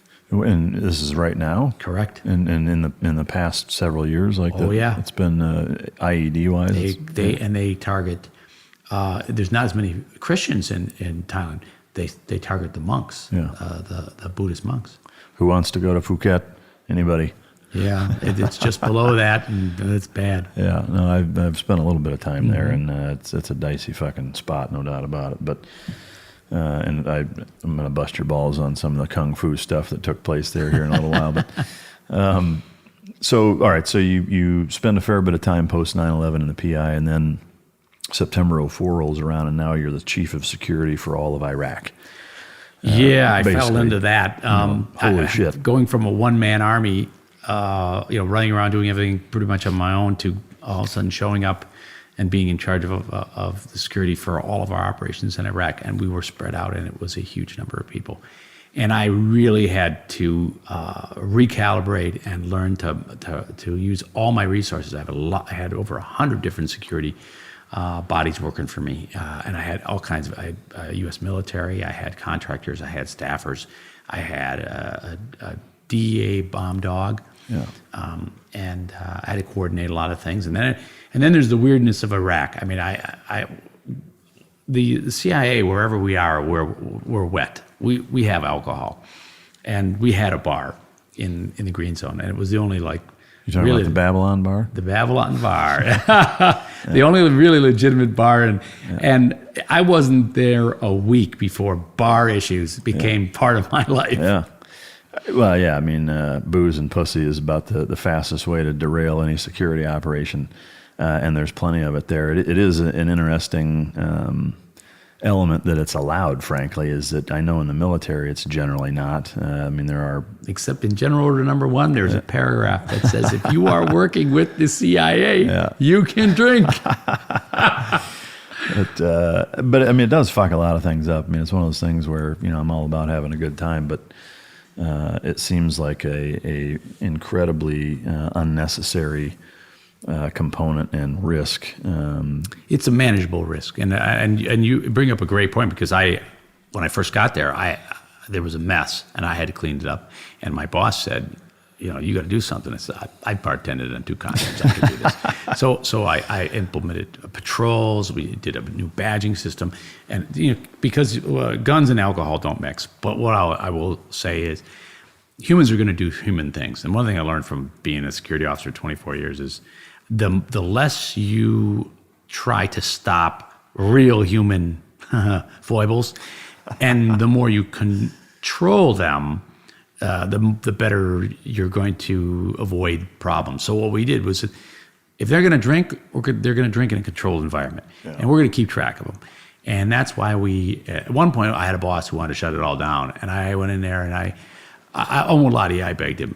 Yeah. I said, I'll take full responsibility, because I know where these guys were going to go. Otherwise, they were going to go a couple blocks down to this bar that was being run by a South African demining company. And that place, they swept up the eyeballs in the morning. Jesus. And it was a Star Wars bar. And bad things were going to happen every night. And I just, my life would have been miserable. Yeah. Well, so there's a point you bring up that's unquestionable, is that, chaotic war environment breeds breeding, to a certain extent. It's been known. It just does. In those environments, I use the word primal a lot because I'm ingrained in dogs so much, but there's an element of, wanting to turn loose and get laid and what have you, have a good time, to blow off a little steam, because your life otherwise is so pressure filled and stressful. It's an interesting take on that, of saying, look, I know you're going to do it here where we can monitor you and keep you safe. I think ultimately it seems like that was a better solution than the alternative. A lot of the bulk of kind of your writing as it relates to Iraq is protecting Route Irish, which for a lot of the listener, they're going to know exactly what that is. For those that don't, a quick history lesson is that BIOP, or the Baghdad International Airport, is in one location, and the green zone, where most of everything leadership and security-wise, planning, et cetera, is taking place, is in another location that's about 7.5 miles or so apart. And the road from one of those to the other is Route Irish, and it was the most dangerous 8-mile strip of land on the planet for several years.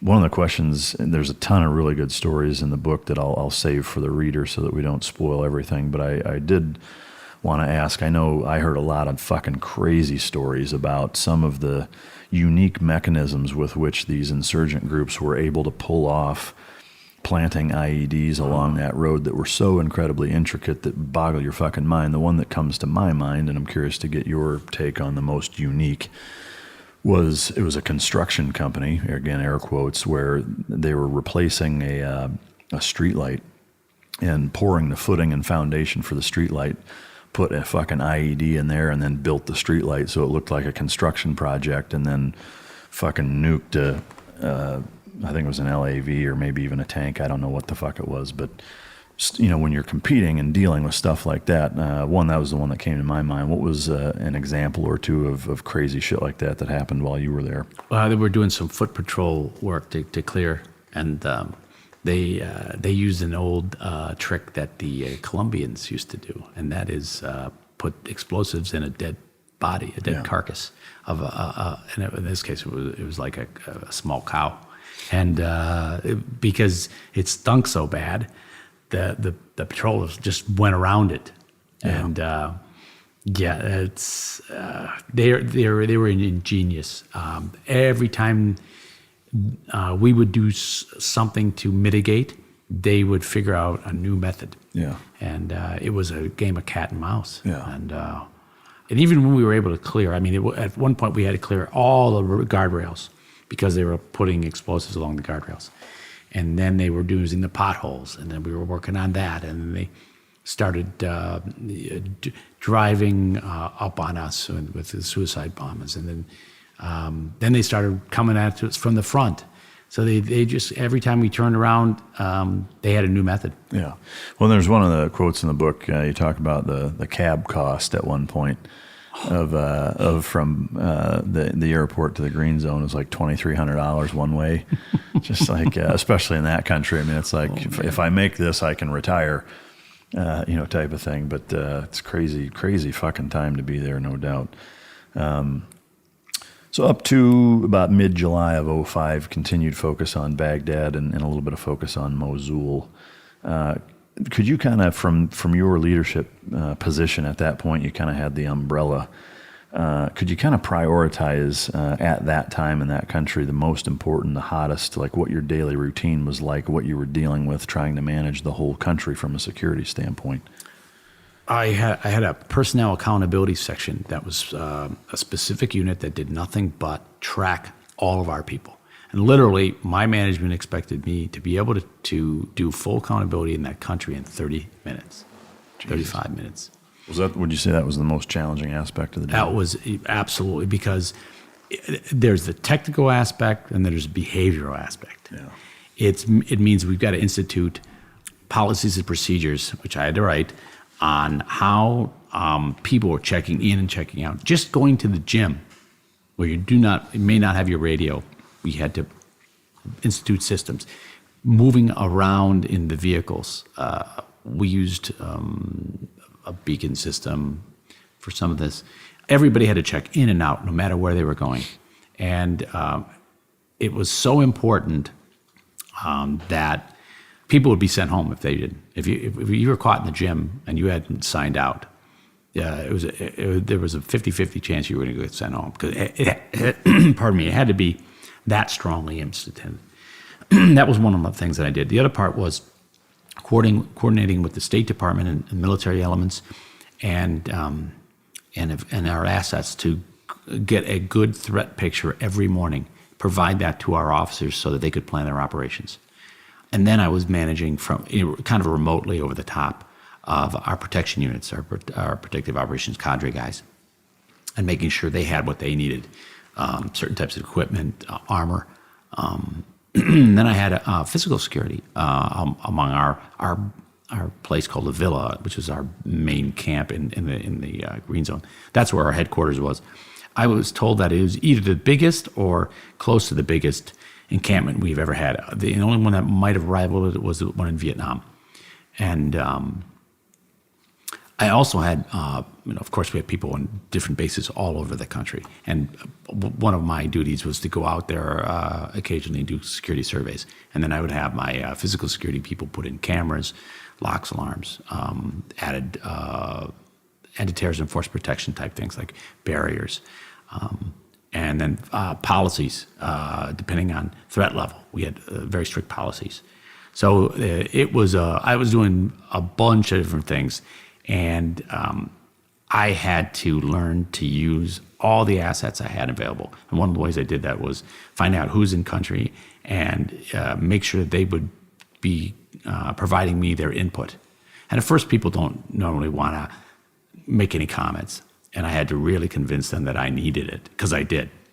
I mean, we had ex-special forces, Navy guys, police, all these different people working for me in security with unique skill sets. And if we didn't maximize those, we would be missing out on a huge deal. Yeah, it seems to be the recurring theme is that, that was from a leadership standpoint where you really realized, like, holy shit, I need to be able to delegate and trust my people and all that. And that's a whole different component of operating. Were there any super close calls for you personally while you were there? Oh, early on, we were having trouble getting people in through Route Irish, one of the gates, Gate 12. And so I'll shorten the story up. I ended up going out there because I was going to have to talk to some of the U.S. military people who were manning that post. And there's basically a demarcation area which is made up of these big concrete blocks called T-barriers. And normally you're not allowed to go outside the T-barrier unless you're wearing body armor. And at this point, I had been told that I was going to be doing stuff inside the barriers. But it turned out we had to go outside. So I was with my cup of coffee. I was in the morning, I was walking out, and we just crossed the barrier, and I got a phone call. And the security guy with me said, "Oh, don't answer that phone call. Everybody will think that you're setting off a car bomb." So I turned around, I took 3 steps back, basically around the T barrier, and at that point a car bomb went off right on the other side of the barrier and killed a couple of Iraqis and injured a bunch of people. And needless to say, my coffee went flying. And, if you had not moved, would you have gotten hit? Yes. Yeah. I definitely would have suffered some injuries. Wow. But, so that was a close call. And the phone call, funnily, was from the British Secret Service, a chief who wanted to make an appointment to meet with our chief. Wow. God damn. A good guy. Yeah. Thanks for the call. Yeah. Hey, just a heads up, there's a bomb about to go off. How many, I guess, being more in a leadership position, but even in that country, obviously it's dangerous. Can you kind of describe the contrast between when it was you in places like, say, Khartoum, or there's some other places you don't mention the location, which I understand, but where you had a number of really close calls, we're getting shot at and lit up and, stuff like that. Describe, I guess, the contrast between being the operator out there kind of hanging it out in close calls versus close calls as from a supervisor position. Oh, that's, I had to try to limit my exposure because there were other people who were in those ground pounding positions, and I had to let them do their job. And so I didn't travel around in the red zone, the danger zone, very, very often. But as somebody with my background in terms of security surveys and making policy and procedures, I still had to go out on flights and going to some of these very dangerous base locations. So there was a less risk than in some of the areas, but still risk. The helicopter flights are, of course, always a little bit hairy, and then some of the land movements, like I described in Mosul. So there's always a risk. No, yeah, absolutely. Just kind of, spread out a little different when you're in that position. And I think the pressure of being responsible for so many other people wreaks havoc a little differently. But were you guys involved in the triangle at all with Fallujah and Ramadi, or was it more? I was down there at one point, and this is after a British unit had just been smoked, and the hate level. I mean, the hairy eyeball looks from the locals, and the movement, how dangerous just to get from our air landing point to our base. I'll never forget that. It was palpable. The feeling there, and the risk that these individuals, our people, were in that every day in that area. Yeah, that area is notorious for having that for a number of years, especially in that window. The late 04 to 07, 08 time frame, especially 05, 06, but. Which is at the height of when you were there, it sounds like. But I am curious, so as a CIA guy and working with the military, and even there's FBI guys, there's multinational forces.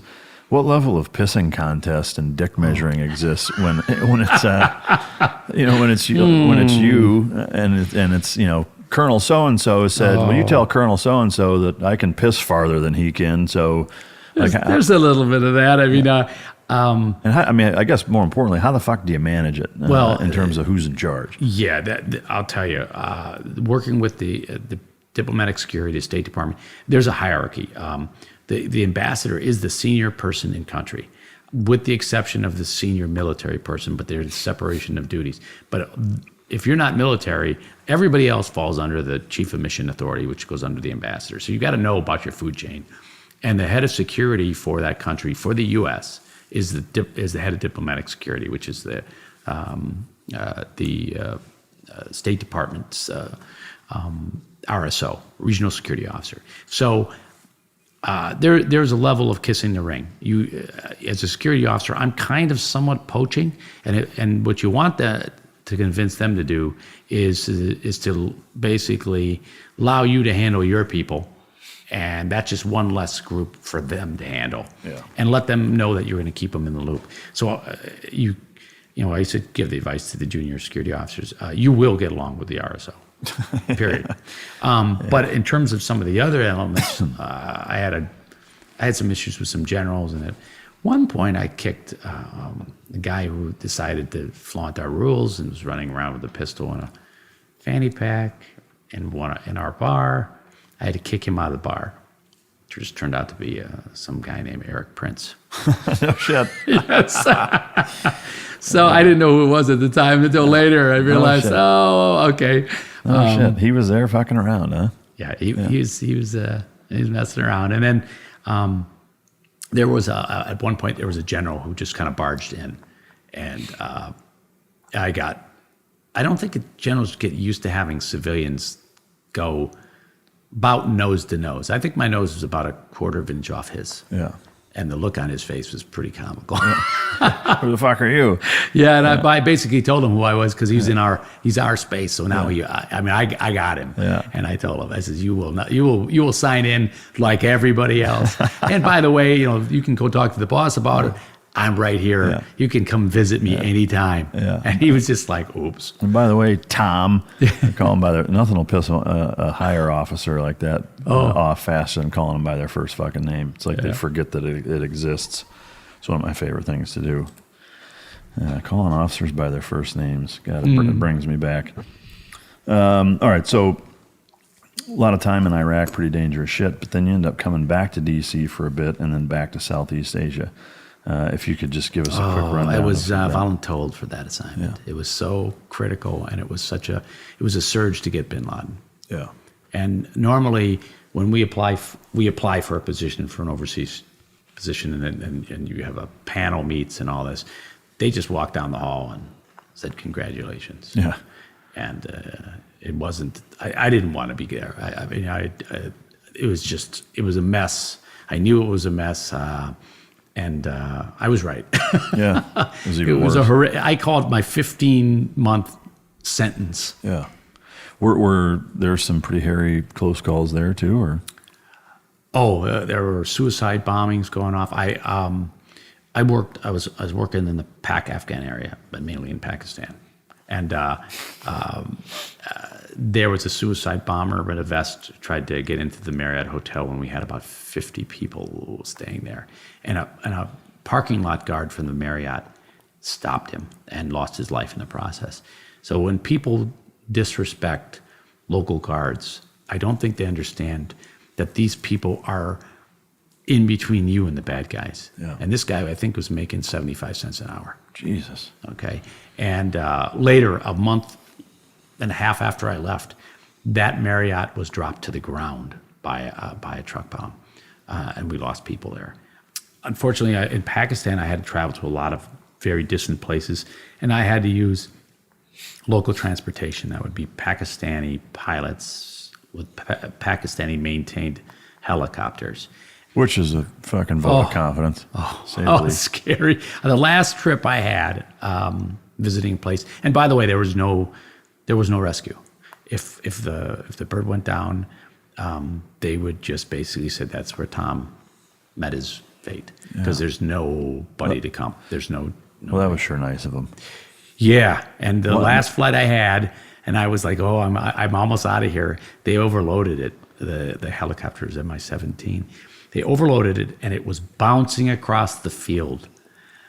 And I'm not ashamed. I croaked out an Our Father on that one.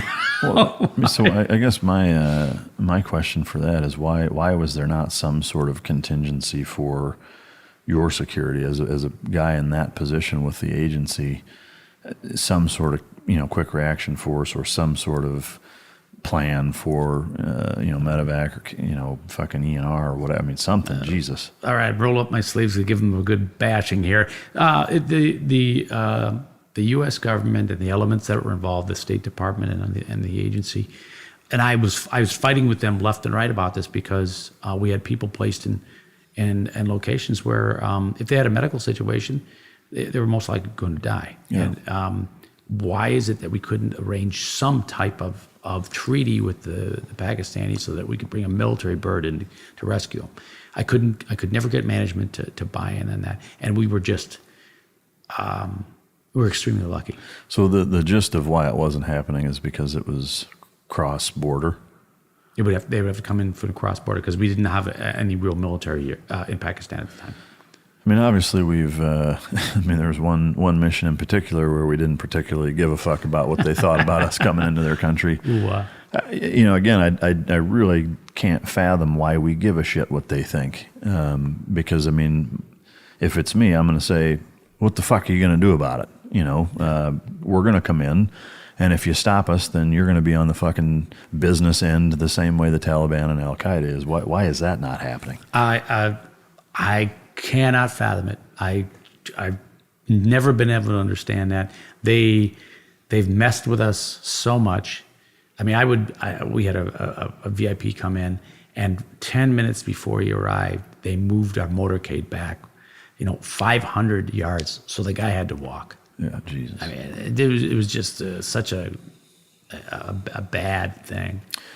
It seems like, and you would know way better than me, so please correct me. It seems like Musharraf was more of an advocate for the U.S. than the current. Is that? Yeah, it's gotten after worse. he left, it just got worse. Yeah, and then you've got some of the Pakistan is hard to understand. I mean, like Bhutto came back, and that was a suicide mission on her part. I mean, we never gave her much chance, and she ended up killing herself by making a movement in an armored car, and then she stuck her head out the top of the armored car, and the bomb went off, and she ricocheted her head off the edge of the roof. Yeah.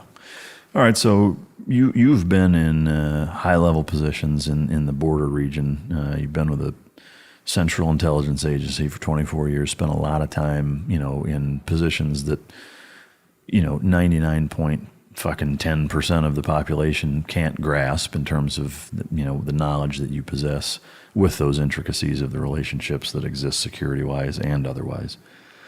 What the fuck is wrong with Pakistan? And how do you, and how does it get fixed? I don't understand the dynamics. I guess that was just a little bit above my pay grade, I guess. But I will tell you, I don't understand why we're still in Afghanistan. Yeah. Well, I mean, so for me and probably for the listener to hear somebody that has held the positions that you've held there saying, well, it's above my pay grade. Well, fuck, whose pay grade is it in then? I had a friend that I conned into taking a job with USAID there, and he's still mad at me because he didn't know what he's getting into, which was a very big, it was very much of a babysitting job. But he found out that our USAID money, our aid to Pakistan, it comes into the country. They hate us so much that they repackage it, so there's no U.S. anything on it, and then it disappears. We don't track it, so it's probably going in some general's pocket. And the amount of money that the USAID gives to Pakistan is in the millions. It's billions, isn't it? It's millions, but then you got the military budget. Yeah. That's another area. I don't know. I'm probably not the best guy to talk to about this because I have some very strong feelings. I think. Well, to me, that makes you the perfect guy to talk to. I would cut aid with those guys in a heartbeat, and especially after what happened with bin Laden. Not that we didn't know he was somewhere around there. Yeah. We knew they've been complicit in so many things. Yeah. Let's say tomorrow morning you wake up, because to me, when you say at the positions you're in, well, it's still above my pay grade, to me, like that's the big part of the problem, is that not giving guys like you the autonomy to make decisions, when you guys are clearly the most qualified and from an applicability standpoint, the best guy to be making those decisions, or at a minimum, strongly influencing them. So tomorrow morning we wake up and either you're the president or you're the head of the CIA, and that your number one task is, whether you want to call it an exit strategy, whether you want to call it a furthering campaign, whatever it is that Afghanistan, Pakistan, the war on terror as it relates to, the standard global war on terror, Southeast Asia, that region. What are you going to have done to fix it? Well, here's the thing. Okay. Fuck, I gotta go. Hypothetically, somebody else said, no. I mean, I'm going to sound like a little bit of a warmonger after bin Laden. I'm taking an educated guess that we know where all their nukes are. I would have glass parking lot all their nuke sites. It would take them, a year to dig down to them. And then if the Indians want to come across the border and take care of business, I'd be all for it. Yeah. But I think now I'm going to get into the conspiracy theory stuff. But which is interesting from your career, because you're a career guy. Yeah, and I'll explain. So my last job was the deputy chief of security for CTC.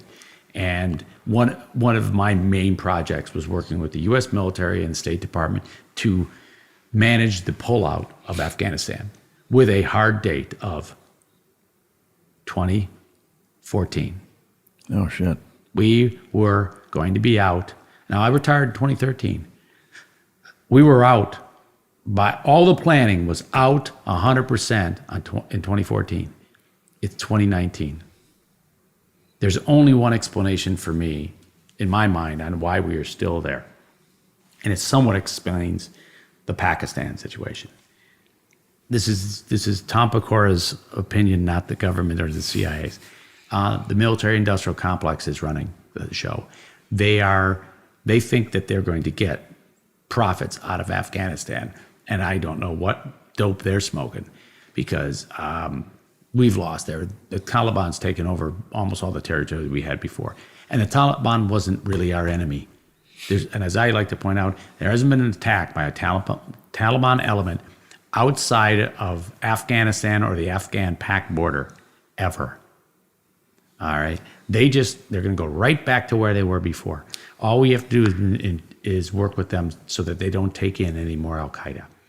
I mean, that's from what I've been hearing about and reading, is that's essentially what's taking place now, right? Is some sort of loose peace agreement of saying, okay, listen, stop, don't continue to not fuck with us outside of Afghanistan, basically. And as long as you keep tabs on everybody coming in and out, as long as you have a better immigration policy than we do, we'll stay the fuck out of your country. Yeah, if they were willing, and mind you, that there's no government there. It's just a different warlords. But if we were able to secure agreement that said, they basically said, we will not harbor these different terrorist groups, we can leave them alone, and they're going to go back to doing what they want to do. The idea that anybody in the U.S. government said that we were going to establish democracy in Afghanistan. Yeah.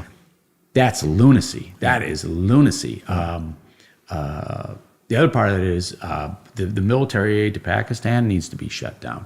That we are getting nothing out of that. Maybe some type of stability between them and India, but to me, it's just the warmongers are making too much money, and having been too close to the budgets on this and seeing what they spend on this stuff, it makes no sense to me. Other than that, what kind of numbers are being spent? When some of these bases were being built for $50 million and they were never built, the contract, because we stopped the contract after it already passed the no stop point. So no base was built, but the contractors still collected $50 million. And they did pass go. And so these contractors are American contractors, or these contractors are Pakistani? No, I mean in my view, it's the American military complex. They are making too much money off these wars. Yeah. Iraq. Look at the money that's been dumped into the infrastructure, quote unquote, in Afghanistan. I took a tour of Kabul. I spent 3 weeks in Kabul, Christmas and New Year's. Great time. And I did a tour there. This is in 2012. A little short tour around the city of Kabul. And I'm telling you, I couldn't see where a nickel went. Yeah. So I just had Dakota Meyer on not long ago, and he, outlined and recounted his amazing story of the Korengal Valley in his time there when the Medal of Honor was given to him because of his actions. And there was one key piece that ties in what you're talking about, is that one of the biggest reasons that the large crew of insurgents were able to fuck with them and hand them their ass the way that they did for as long as they did is because they were fighting out of an American-made school that was completely empty and being used as a munition storage and set point and ambush centrally located aspect to the ambush. that we spent millions of dollars building, and they didn't use it for anything other than fucking attacking us, and it's just like, to me, I've lost a lot of fucking close brothers of mine in Afghanistan, a lot of them. And I don't think that any of it was in vain. I do think the response that we had post 9/11 was justified and adequate. Totally agree.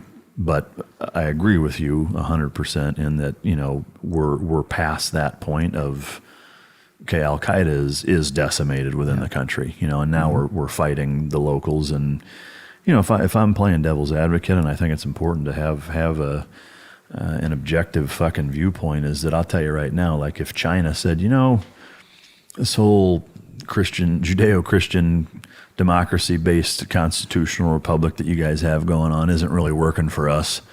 We're going to come over and overthrow your shit and instill a Buddhist fucking communist dictator to mirror our society, because that's the way it ought to be. I'd be a masked gunman running around fighting them. I'm sure you would be too. Oh, yeah. So Wolverines. Yeah, fucking Red Dawn and shit. Red Dawn. Yeah, fucking Red Dawn, great movie.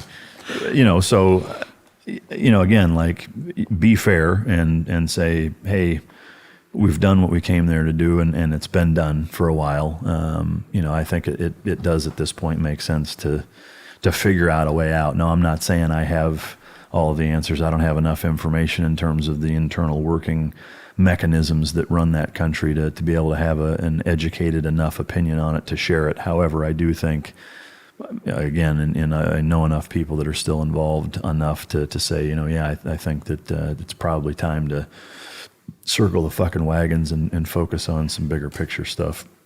Agree 100% with Pakistan. Fuck them, aid-wise.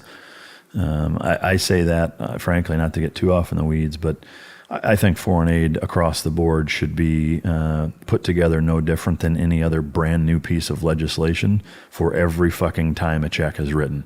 And then it has to be generated in the House, passed in the House, sent to the Senate, passed in the Senate, and then the president says, yeah, I fucking agree too. And there can't be any earmarked, dovetailed bullshit. It's aid, but it's also packaged with this hurricane aid for Florida, so we've got to pass both of it, crock of shit. Yeah. Is that, to me, if American dollars are leaving this country from us, because I hate paying taxes as much as the next motherfucker, that should be accounted for, and Pakistan shouldn't be getting our fucking money. But no, agree. All right, so. The one thing that I did want to ask about, and this is more on a tactical standpoint, coming back to your time in the Pakistan-Afghan area, is that there was a point with which the power was cut out. Yes. Everywhere, and you came back because you went home. There was an issue with sickness of a family member. Yeah. I was surprised that they let you come back. Actually, I was curious how the fuck that works when a guy in your position bails unexpectedly. Like, that's got to be stressful on. Yeah. That was a tough one, because under almost any other circumstances, I wouldn't have come back. I wouldn't go back to Pakistan. But we were in such a situation where I knew they weren't going to be able to scramble somebody who to handle what I was in the middle of. So I went back. So I got a week out and I was back. But yeah, they have to make some concessions, and that was one of them. Yeah, but that was rough. Well, and I guess from the people that, in your absence that have to kind of pick that slack up, is that, I'm assuming that's pretty fucking hard on them. Well, I had a deputy, and I had a personnel accountability section, so we were able to operate. But I knew, much more than a week, it would have been problematic, or something major could have happened. Yeah. But then so you get back, and then the power's cut. And again, I was like, Jesus, really? Was that cell phones and landlines were your primary mode? Like, I have a sat phone that I take camping that works fucking great. We had sat phones, but in terms of operating, it's what will they say about one is none and two is one? Two is one is none. Yeah. And I had worked with the radios, and that's so much so that I knew exactly, the technology is not something you wanted to 100% rely on. So when I got to Pakistan on one trip, I noticed that our radios were not being used, and our repeater was down. So it took me quite a while to get that back up and running, because I knew from being in other places that cell sites can be overrun, or the locals can turn them off. Mm-hmm. And they do both of those. Yeah. And even landlines can be turned off. So if we're going to be able to operate, especially in light of a situation like that, we're going to have some control. So I worked to get the radio system back up online, and that basically what's the word? Justified my activities. Yeah. Well, and I guess the one thing that that just, again, it kind of made me think, like, the potential shitstorm that could come out of being handicapped communication-wise all of a sudden when you've relied on that for a while. Did anything bad happen during that time when shit was cut out? Well, they declared martial law, and there was a lot of activity in the city. It wasn't too long after they had a major attack on a red mosque. It was a mosque, a major mosque in the city of Islamabad, and the military was attacking these basically insurgents, terrorists that were hiding in the mosque. Yeah. And we've also had experiences where groups had basically tried to protest and break through the diplomatic enclave and come into the embassies. Yeah. And if you remember, Pakistan, they overran our embassy and killed a bunch of our Marines. Yeah. So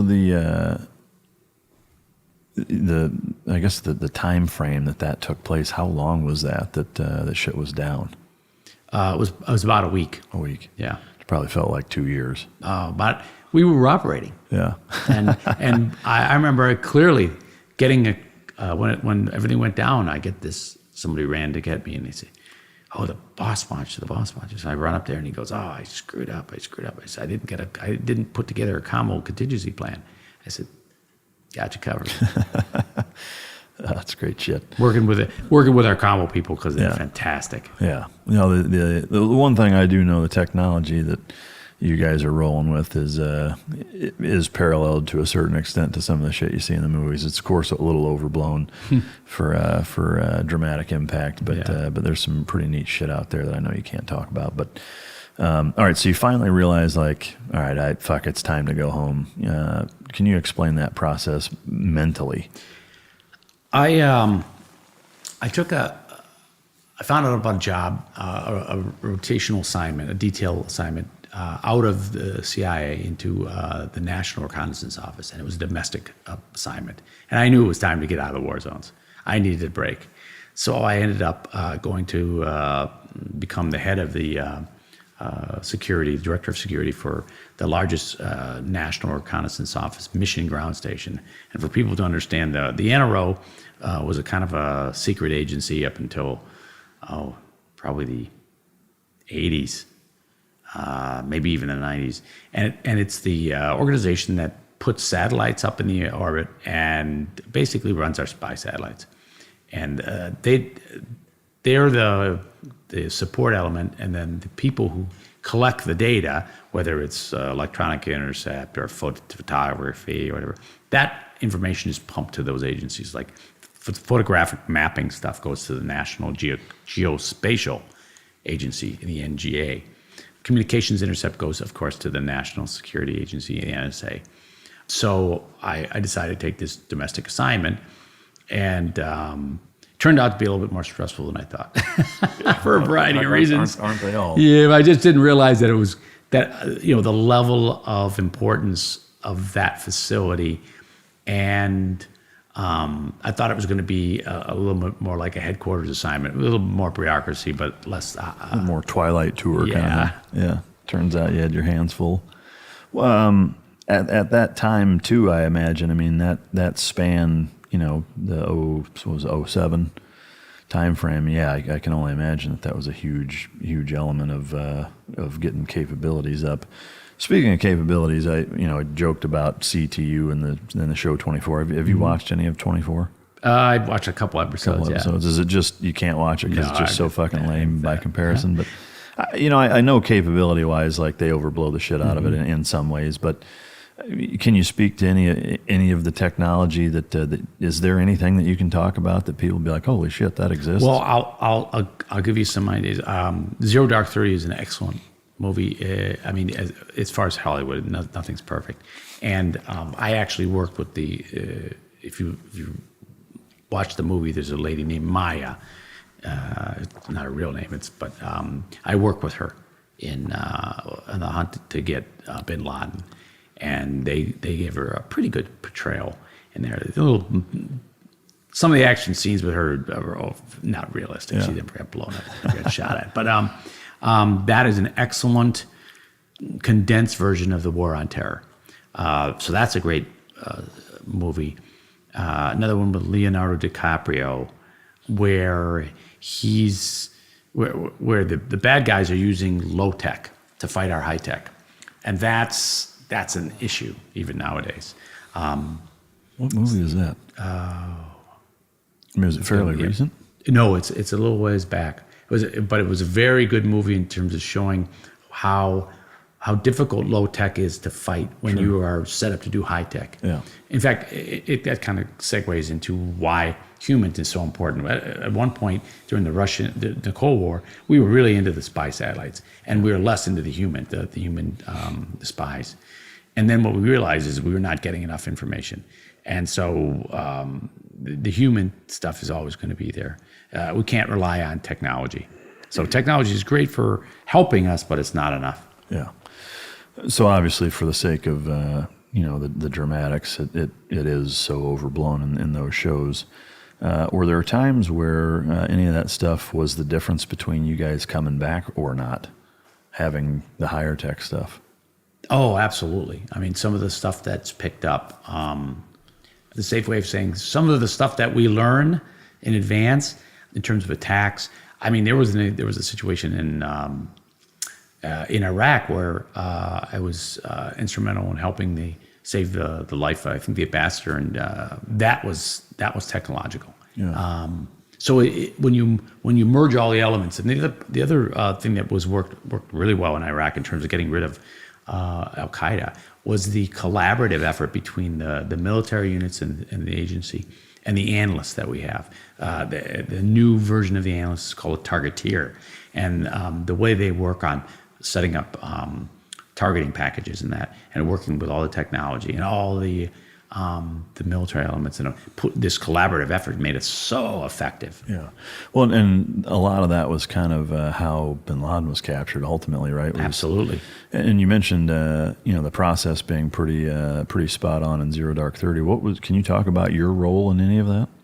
Well, I'm as a security, I was in support of all these operations. So in other words, when they were going to go out in different places, I would make sure that there were security surveys done and that the risk was mitigated, or if they needed specific supplies. In one group, we're going up into the mountains, we needed to be able to hide their long guns. So I figured out a way. Pakistan, they like badminton, and by the way, I folded up. Colt Commando fits in there perfectly. Okay, a little tactical action there. Oh, that's awesome. So I was involved in that and tracking them, working to make sure that we had ways to get them back. Yeah. The aspect of the targeting packages and all that stuff, I think, is really fascinating to most people. I know that there's some limited shit that you can say on it, so I appreciate you addressing it to a certain extent. When you came back, there's a quote in the book that I want to read here in a second that really kind of speaks to the long game, the bigger picture. Are you familiar with Dr. James Mitchell at all? Have you seen his book, Enhanced Interrogations? No, I haven't seen it. So he was, one of the, I would call it, architects or the framing the framework of enhanced interrogation tactics, and was in on most of the high-level interrogations post 9/11. He was one of the biggest reasons that Khalid Sheikh Mohammed was broken.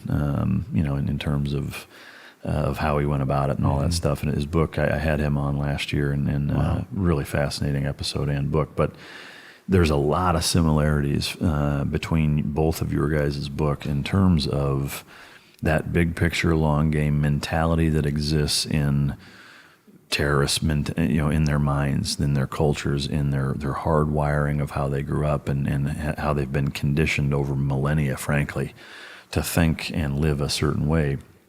And as you come home, even though you're quote unquote out of the war zone, there's a quote in here I want to read that I think really exemplifies that. You say, "Terrorism, it seemed, had followed me home. Indeed, my 2 years at the NRO illustrated something I already knew, that terrorists don't just hide in the armpits of hell. They can pop up in any country, in any city of the world. The war on terror is worldwide. The terrorism of the past, where our enemy fought for political control over their own land, has morphed into a global jihad where the goal is to take over the entire world and force everyone to accept their religion and their way of life or be killed. It is a war that isn't going to stop and can't easily be won, if at all. And I was still on the front lines." To me, we all are, really. Mm-hmm. Obviously, people that are in your line of work at that time are at the forefront of it. But again, a lot of similarities of some of the things that Dr. Mitchell talked about. Khalid Sheikh Mohammed even confiding in him, saying, like, "We're going to take your fucking country over because you're a bunch of pussies that are soft and you're going to let us." And that was 17 years ago that he said that, and has predicted me a lot of the things that he said. We're going to use the media against you. You're going to turn on yourselves, like all this stuff that's happening, like as we fucking sit here, that's happening. Give us some perspective, if you will, from your standpoint as to how the fuck we as a society can prevent that from happening, if at all. What do we need to do? Well, I listened to a State Department briefer in the 90s, and he was prophetic. He was amazing. He predicted so many things by focusing on a couple of key aspects. And one of the things he talked about was whenever you have tribes or groups that act like tribes, behave like tribes, you have the potential for what the more modern term is ethnic cleansing. Okay, and so the other area that he focused on was when you have groups that are inside other groups. For example, Chechens. Chechens are in the middle of an area under Russian control, and they are totally different, and they don't want to be there. So they're like an infection, and they're extremely hardcore and brutal. So every place that was similar to that, or where you had tribes that were not controlled. For example, when we had Yugoslavia, there was a gentleman who took control and maintained controls. His name was Tito. As soon as Tito died, and they lost that control, the tribes went at it, and you ended up with Bosnia, Serbia, Croatia, all doing stuff. Those years before, they weren't fighting. We have a similar situation going on in Iraq. We got the Shia, the Sunni, and the Kurds. Some countries need a very strong foot on the throat. Libya and Egypt, other classic examples. So when they don't have a dictator, and dictators are not, we unfortunately in America, we like to think dictators are bad. Singapore was a dictatorship. Malaysia was a dictatorship. Indonesia was a dictatorship. Those are some of the most successful countries in that region. One of the reasons why America was so successful is people came here and they wanted to be American. Regardless of your nationality, everybody who's American is a mutt. It's from somebody, somewhere else. But when you bring in people who do not want to be what the main group is, it's no different than when you have a foreign body inside. And the best example of this is, unfortunately, London built up a very large Pakistani population that wants Sharia law, they want their own way, they want to have their own country in the middle of London. And there had individuals who were born and raised in London who committed their version of 9/11. I think they call it 7/7. They were British-born Pakistanis who blew up buses and murdered hundreds of people. That phenomena is what we have to worry about in the United States, in Germany, in Australia. And when we allow people into our country who do not want to be whatever we are, and they want to radically change, we better be careful, because the history is right there in front of us. Yeah. Do you think that the most effective mechanism to combat that is strict, strong, and heavily enforced immigration policy? Absolutely. People who want to come to America to live the American way should be allowed in. People who want to come here and radically change our way of life should not be allowed. That's just preservation. I guess the question, I think, from kind of a practical standpoint is, how do you vet that? Oh, that's the hard part. But when you allow an area to become, I'll use some of the countries in Europe, I won't name the specific countries, but there's countries in Europe we know now that the police won't even go into their areas. Yeah. When you allow that, you've lost rule of law. You're tumbling. At that point, you're tumbling. You cannot allow that, because now they're basically building their own little country within your country, and they can't coincide. Yeah. No, I agree with all that 100%. I mean, to me, like, again, the practical side of me says, fucking I agree. How do you keep those people out? Well, one thing I think is you don't bring people in. Okay, in the past, the history with refugees, when there was a war, a nearby country took them in. The U.S. was very involved in this. They would set up tents and facilities, and they would feed them and house them and give them medical care. And when the situation stabilized, they would go back to their country. This idea of us taking people who really didn't want to go to America or anywhere else, but of course they're going to go where somebody gives them food and shelter and safety. I think that's dangerous. People who want to come here because they want to live like Americans, or if they want to go to Germany, they want to live like a German, or France, that way of life has worked successfully for centuries. But what hasn't worked well, and is continuously causing these uprisings, these issues, these terrorist attacks, is when we allow people in that really don't want to be in. Yeah, it's just a culture clash that's never going to work out.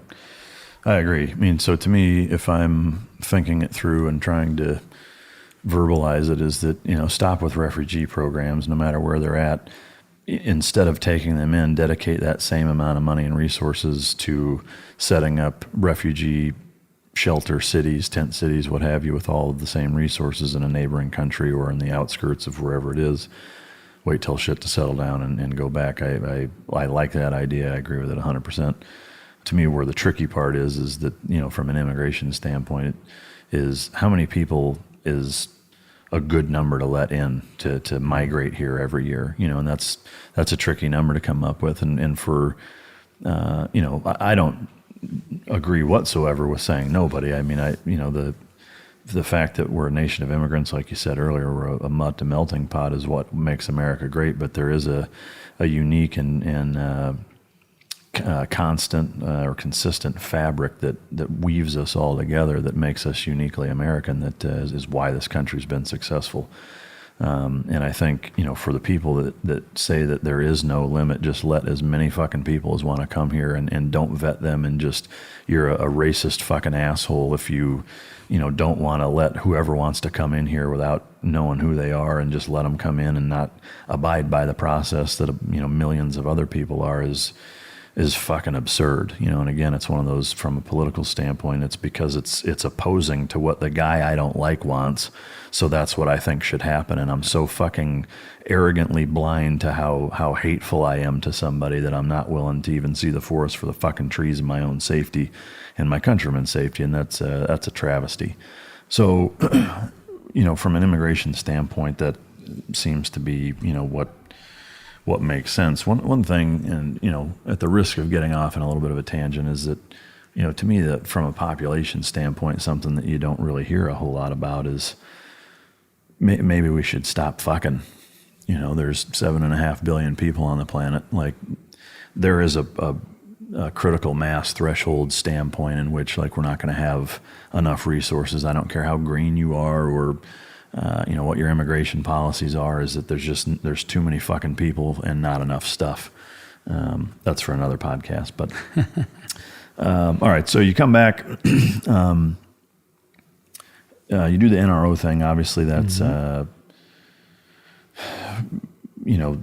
very different post for you. It is stateside. It's a sense of normalcy. But one of the things that you kind of come to the realization, or you at least mention in that chapter of the book, is cops and military in other countries, of how most, again, where there's a disconnect with the American public of knowing the standard that our cops and military are held to is generally higher than the average person. But in a lot of places, most places, cops and military many times are some of the worst fucking people of taking that little bit of authority they have and abusing the absolute shit out of it. It was something that kind of surfaced in the NRO chapter. Can you talk about that a little bit? Yeah. A lot of people in America don't understand that a lot of these countries, whoever has the guns they're in charge. In Thailand, the military runs Thailand. In some places, it's the national police. And when you have a situation like that, it's any type of quote unquote democracy you have is just a fallacy. Where in the United States, our forefathers decided we don't want to have that situation, so the people will have guns. I mean, that's the philosophy, armed militia to prevent tyranny. The other side of that is we don't realize how good we have it here in terms of the police training ethics. The statistics prove, there's never going to be, as long as there's humans in the equation, there's never going to be perfection. But if you ask somebody from South America what they think of police officers, they'll run for cover. Because police officers there, or especially in Mexico, the corruption level is so high. Where in the United States, police are there to serve and protect. And it is an absolute exception when you have corruption at that level. So that people in America really have to kind of get a better feel for what the rest of the world operates in. Our military and our police are at the top of the food chain in terms of their following the ethics and beliefs of our country. Yeah. So, do I even need to ask your opinion on Second Amendment restrictions? I'm a big believer. No, I've done firearms training with a lot of different people, and I think we've done ourselves a disservice by not making adequate restrictions on training. In other words, the right to conceal carry says in some states it's 4 hours of training. That's it. None of it even on a range. You can't drive a car without having gone through some driving training. And the cars aren't made to kill people. Where firearms, a lot of them are, that's what they're for, other than for hunting or target shooting. So I think that I'm a full believer in the Second Amendment, but I think we need to have we need to make training a bigger part of it. We need to make sure people are better able to utilize the tools. Yeah, it's an interesting perspective, I think, and mine, I would say, is different in some ways. For me, here's where I know and I think most people's staunch resistance to any type of regulation exists is twofold. Is that the thorn in the side of every liberal in America, the "shall not be infringed" statement, in conjunction with just like everything that you just said about the corruption of the people with the firearms, is that when you even give the slightest inclination of being able to regulate certain things and, well, we'll take this from this guy, or, well, we're not going to let this guy get it unless he does this. There's already a lot of examples in this country where that is the case. Vehicles being a great example, real estate being another one. Think about it from the perspective of you don't ever own anything, really, because I fucking pay it off. Well, guess what? You're still paying taxes, and if you don't pay them, it's taken from you. So you don't really own it. And that payment could change. Fucking A, it can. Don't get me started on gentrification. Okay, yeah. But that element of the concealed carry thing is a precarious one because on the one hand, there should be more training if people are carrying them. Okay, well, let's look at the statistics, though, in that even with that cheese dick 4-hour certification, how many people that have gone and shot something up had a concealed carry permit? I totally agree. I was mainly kind of focusing on things that's a less of a controversial. That's more of a mechanics aspect of it. I think more training is always better. My problem with it is, and I agree in that we've underutilized that.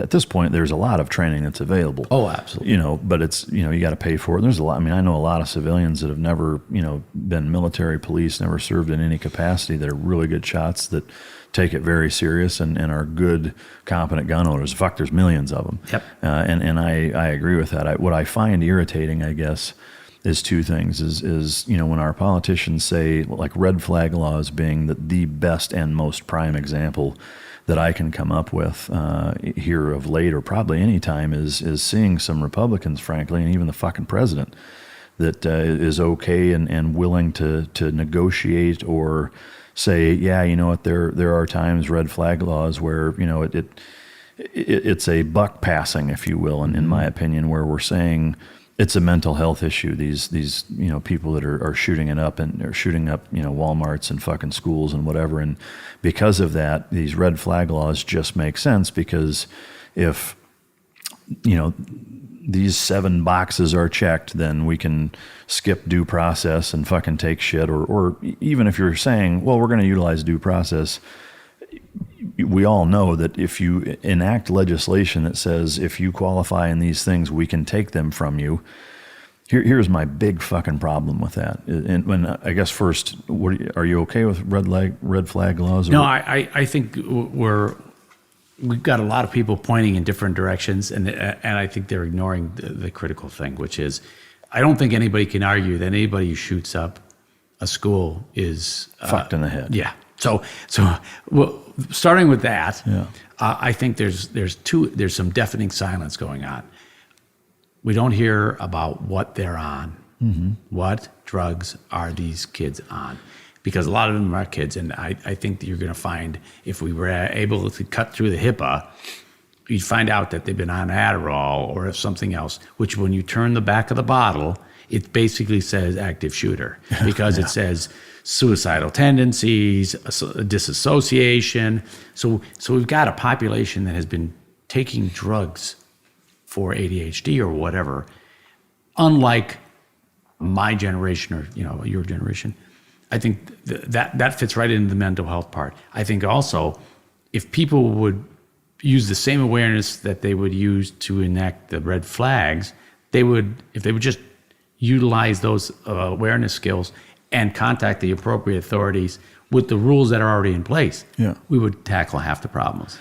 Agreed. And the rules in place is where I'm going with this, but I wanted to let you jump in and not steal the mic for too long. Try to be a gracious host, but I'm a dick sometimes, I guess. But so with the red flag thing, what it makes me think of is a couple things. Number one is that, yes, you hear all the time, like, what psychotropic drugs are they on? And there is a huge correlation of whether it's Sandy Hook or any of the other ones, that most of them are on stuff like that, or have been, at a critical mental development stage, and were heavily influenced by psychotropic drugs while their brain is developing, and they're probably malnourished in terms of eating Cheetos and fucking Capri Suns for lunch while they're growing up instead of the right diet, shitty parenting, absent parenting, abusive fucking parenting. For the people that say, it's the fucking video games, it's the guns, it's fucking mental illness, it's parenting. It's a combination of everything, but ultimately is that, with great freedom comes great responsibility. And from my perspective, we already have red flag laws. And you touched on it, and I'll try to expound in that. From my perspective, I don't want to hear about red flag laws, and here's why, is that if you're going to tell me that this guy checks this number of boxes, here's what I'm worried about. Who is making those boxes the boxes? Who's deciding whether or not they're checked? Who has the ability to amend and change and add or subtract to those boxes? Once they exist, the fucking floodgates open. Now all of a sudden you have a super liberal, all three fucking branches of government are Democratic or liberal for that matter. And now you've got a group of people that say, you know what, we're going to make it really fucking easy to take guns from people. Bringing it back to the most common sense fucking statement I can make on the whole thing, and then we'll move on, is, in my opinion, is that if somebody checks these boxes, whatever the boxes are, whoever makes the boxes, whoever decides whether or not they're checked, gets qualified to a point where we're going to say as a country, basically, because we've enacted this legislation that says, you're so fucking dangerous that we're going to take your existing weapons from you, then motherfucker, you shouldn't be on the street, period. Absolutely. Is that you shouldn't be able to rent a fucking truck because you're going to run people over. You shouldn't be able to buy fertilizer because you're probably going to try to blow fucking people up. You shouldn't be able to go buy a chainsaw because I'll tell you, a dude with a chainsaw in a school is going to kill a fuck ton of people if they wanted to, and you're not going to be able to deal with that guy. So if you're at that point where you should have your fucking firearms taken from you, which is a built-in fucking amendment to our Bill of Rights, then everything should be off the table and you ought to be in a fucking straitjacket, which essentially already exists. So again, I don't even know what the fuck we're talking about when it comes full circle, is that it's already there. Yeah. If you're that big of a fucking threat, you should be off the street. And to follow that with some real statistics, in a Florida statistic came out recently that said over a 1 year period, there's been a 10% increase in the number of kids under 18 who have been forcibly checked in. Yeah. Okay. And some people said, well, what about the population increase? The population increased in that segment 1%. So you have for sure a 9% increase. All right. That's very significant. The other part of it is, look at the suicide rate among people in the age groups that are doing these things that have nothing to do with guns, just has to do with the fact that they have the increase in suicides. The use of weapons in suicides has increased dramatically. So we've got and methodology is less important than the fact that they're actually doing it. So we have a serious mental health epidemic in this country. And instead of focusing on that, we're focusing on the tool. Well, and especially it's aspects of the tool. It's just these types of weapons. It's this fucking magazine. Like, okay, it hasn't helped London with their knife attacks. Well, yeah. I mean, to me, like the one thing you need to look at is the murder rate per capita. That's really the fucking number that you should look at. Australia, after the mass shooting, banned fucking guns almost across the board. We didn't have any more mass shootings. Have you had any less murders? No, we've actually had more. Well, fuck you then. Yeah. Again, if I decide, hey, I want to kill as many people as possible, or one person, and there's a table with all these tools and you take one of them off, or part of one, I'm going to pick another fucking tool. And doesn't change intent. Well, yeah, and the ingenuity. Take the terrorists as an example. We'll call them terrorists, insurgents, whatever, on Route Irish. You witness that day in, day out, right? Is it make a law? We'll go around it. Find something else. Use a baseball bat. Use a machete. In London, use knives. There's all these examples, or even ingenuity. Weapon-wise, like, we're going to have a 5-round magazine. Okay, well, I'll use a belt-fed gun then. There's so many ways around, trying to legislate these things, and the fact is you can't legislate intent. You can get rid of it by neutralizing it, and that's really it. But and they also, you had a couple people shot, and I'm trying to minimize anything. Just say you had 22 people shot in a 2-week period. How many people were killed when you combine Baltimore and Chicago and LA and St. Louis? And you add that all up, those numbers are dramatically different. But you don't hear about those numbers every week when that's happening in those locations. Well, that's mass murder on a countrywide level. Yeah. Well, speaking of Baltimore, right? Just look at this last situation. Look at the difference in media coverage. When it's a black guy with a fucking assault rifle, he's got a fucking M4 essentially, who has a number of weapons charges, who has a number of drug charges, who shot at 6 cops. If he had been successful in killing them, that would have been a mass shooting. Totally different coverage. Why is that? You know, there's a media bias when it comes to a certain narrative that exists with gun ownership and trying to tie it to white nationalism and all of this other fucking crap, frankly, that is a political wedge to try to drive between people and cause fucking problems, in my opinion. But, you know, from the standpoint of you know, what you do about it and what you worry about, you know, another statistic that I think should be brought to light that you don't ever hear about, you know, on average each day, and this is from opioid narcotics, right? This is not heroin. This is, you know, actual, you know, the opiates that are supposed to be used for good purposes. On average, 130 people a day die from them. You know, why is Kamala Harris not screaming for opioid legislation? Way more fucking people die. Yeah. When it comes to guns themselves, you know, trying to, and I hate the word assault rifle, it's ridiculous. I mean, it's this fucking semi-automatic rifle. You know, if it has a forward hand grip and a fucking collapsible stock, that means nothing. Full auto, I can tell you in combat, not once did I ever have my weapon on full auto. I would imagine you're probably in the same boat.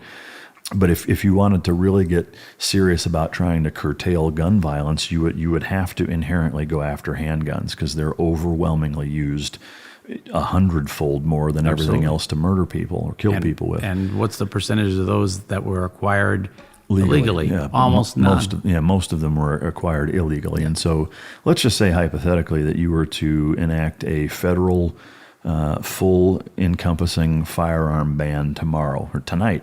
Tomorrow morning, all of those drug traffic organizations would be WTOs instead of DTOs. They'd be weapons trafficking organizations, and there would be a steady and significant stream of fucking guns coming across the border overnight. I mean, it would create an overnight black market for fucking weapons. You know, and again, the analogy of all the other things that, you know, when but then they'll be going to, just like legalized marijuana, they'll be back to legalized guns. Yeah, legalized guns, and we've come full circle. Christ. You know, again, it's you know, to me, I think it's imperative. And the reason I ask you, and for the listener, if you're wondering why the fuck we're still talking about this, it's for two reasons. One, it's fucking important.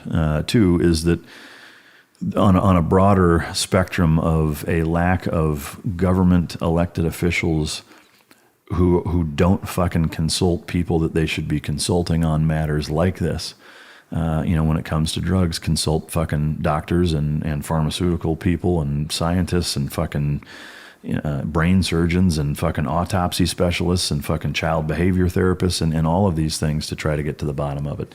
I'm continually baffled at the most anti-gun people I've ever met who've never fucking shot one, who've never carried one, who've, you know, been protected by them on a number of occasions, but know absolutely nothing about what they're screaming that they, you know, want done about something. And I don't understand because I just came from a national police canine conference in Chicago, where there's over 1,000 canine handlers from all over the country, and there's even some from different parts of the world there. In Chicago this year, you know, sirens and fucking ambulances all goddamn night because we were downtown. And you've got cops from all over the country, and not a single fucking one of them that I talked to and asked, what is your thought on Second Amendment infringement, red flag laws? Not a single one of them thought that there should be any more restrictions on guns than there already are. In fact, most of them thought it should be constitutional carry all 50 states, and said that they would rather have an armed populace that can help out when need be, because overwhelmingly that's what most of them are going to do, than trying to restrict things and take law-abiding citizens' abilities to defend themselves and help out when need be. To me, if you have a million-strong or thereabout police force, which we do in this country, that overwhelmingly says that they would rather have that, why the fuck would you not listen to them? Exactly. And we don't. But yeah, anyway. That's the front line. That's the ground truth. Yeah, and that's their opinion. Ask them. Border Patrol, same thing. I got a lot of buddies that are in Border Patrol. Every fucking one of them, you know, does not think that there should be any type of restrictions on gun ownership whatsoever. That ought to tell you something. I'll get off my soapbox. As we continue down your career path, and as it kind of closes the curtain, if you will, you seem to reflect a lot on leadership lessons things that you've learned, which I found enormously refreshing out of this book, that tends to be lacking in most books, my own included. Lessons learned, and somebody that's been in the positions that you've been for as long as you have, in the time period that you have, unquestionably has a lot of lessons learned, and you're very humble about how you approach passing them on to the reader, and talking about accountability and delegation and praise and the things that make a good leader. And for those of you listening, this book is phenomenal for a number of reasons, that being one of the key ones. But what was the kind of drive on your end to put that kind of lessons in? What made you decide, I want to pass this on? My last 2 years at the agency, I was working with a lot of young people. I had a young crew, and I was given a mentee to formally. And the more I worked with her, the more I realized that I had to kind of formulate, well, how did this work? What worked for me? How did I change from my singleton activities to when I was working with groups, and what changes did that force me to do? And so I started to kind of jot down this stuff, and I realized it wasn't some of the basic leadership lessons I got at the job. These were not, they weren't clear, but I could look back and go, these are things that work for me concretely across the board. And I couldn't see any downside to them, so I started to kind of doodle on them. And then I ran into a guy whose job was to do nothing but that kind of work. He worked for Levi Strauss and Seagate, and he was in leadership training, and he'd worked with McChrystal Group and all these. And so I was throwing these ideas at him. He says, absolutely, that fits into this type of category. And so then I just kind of solidified him. But it was my last kind of a pass to a younger person, saying, here, if you can start to use these now, it's going to really help you. I had to learn these kind of the hard way. Yeah. No, I mean, they're great, though. I mean, even something as simple as you talk about the Myers-Briggs test of implementing. You're a huge fan of that, obviously. Well, I got that when I was already a GS-15. Yeah. It was like, this is a little late. Yeah. Well, better late than never. Yes. And if you can pass it on to the next generation. But as you kind of wind your career down, I couldn't help but notice, frankly, a very similar thought process to mine. Now, I don't know I'm not going to say I'm smarter and it took me half the amount of time that it did you, only spending 12 years instead of the 24. But I did find it both refreshing and kind of depressing, honestly, and a little bit, in that when you look at the amount of time that you've put in serving our country and taken the risks and sacrificed your personal life and family and own mental health in probably a lot of ways, to come to kind of a conclusion of the following excerpt that I'm going to read, and then I'll expound on it. He says, are you okay, Tom? Bill asked me. You're looking pretty grim there.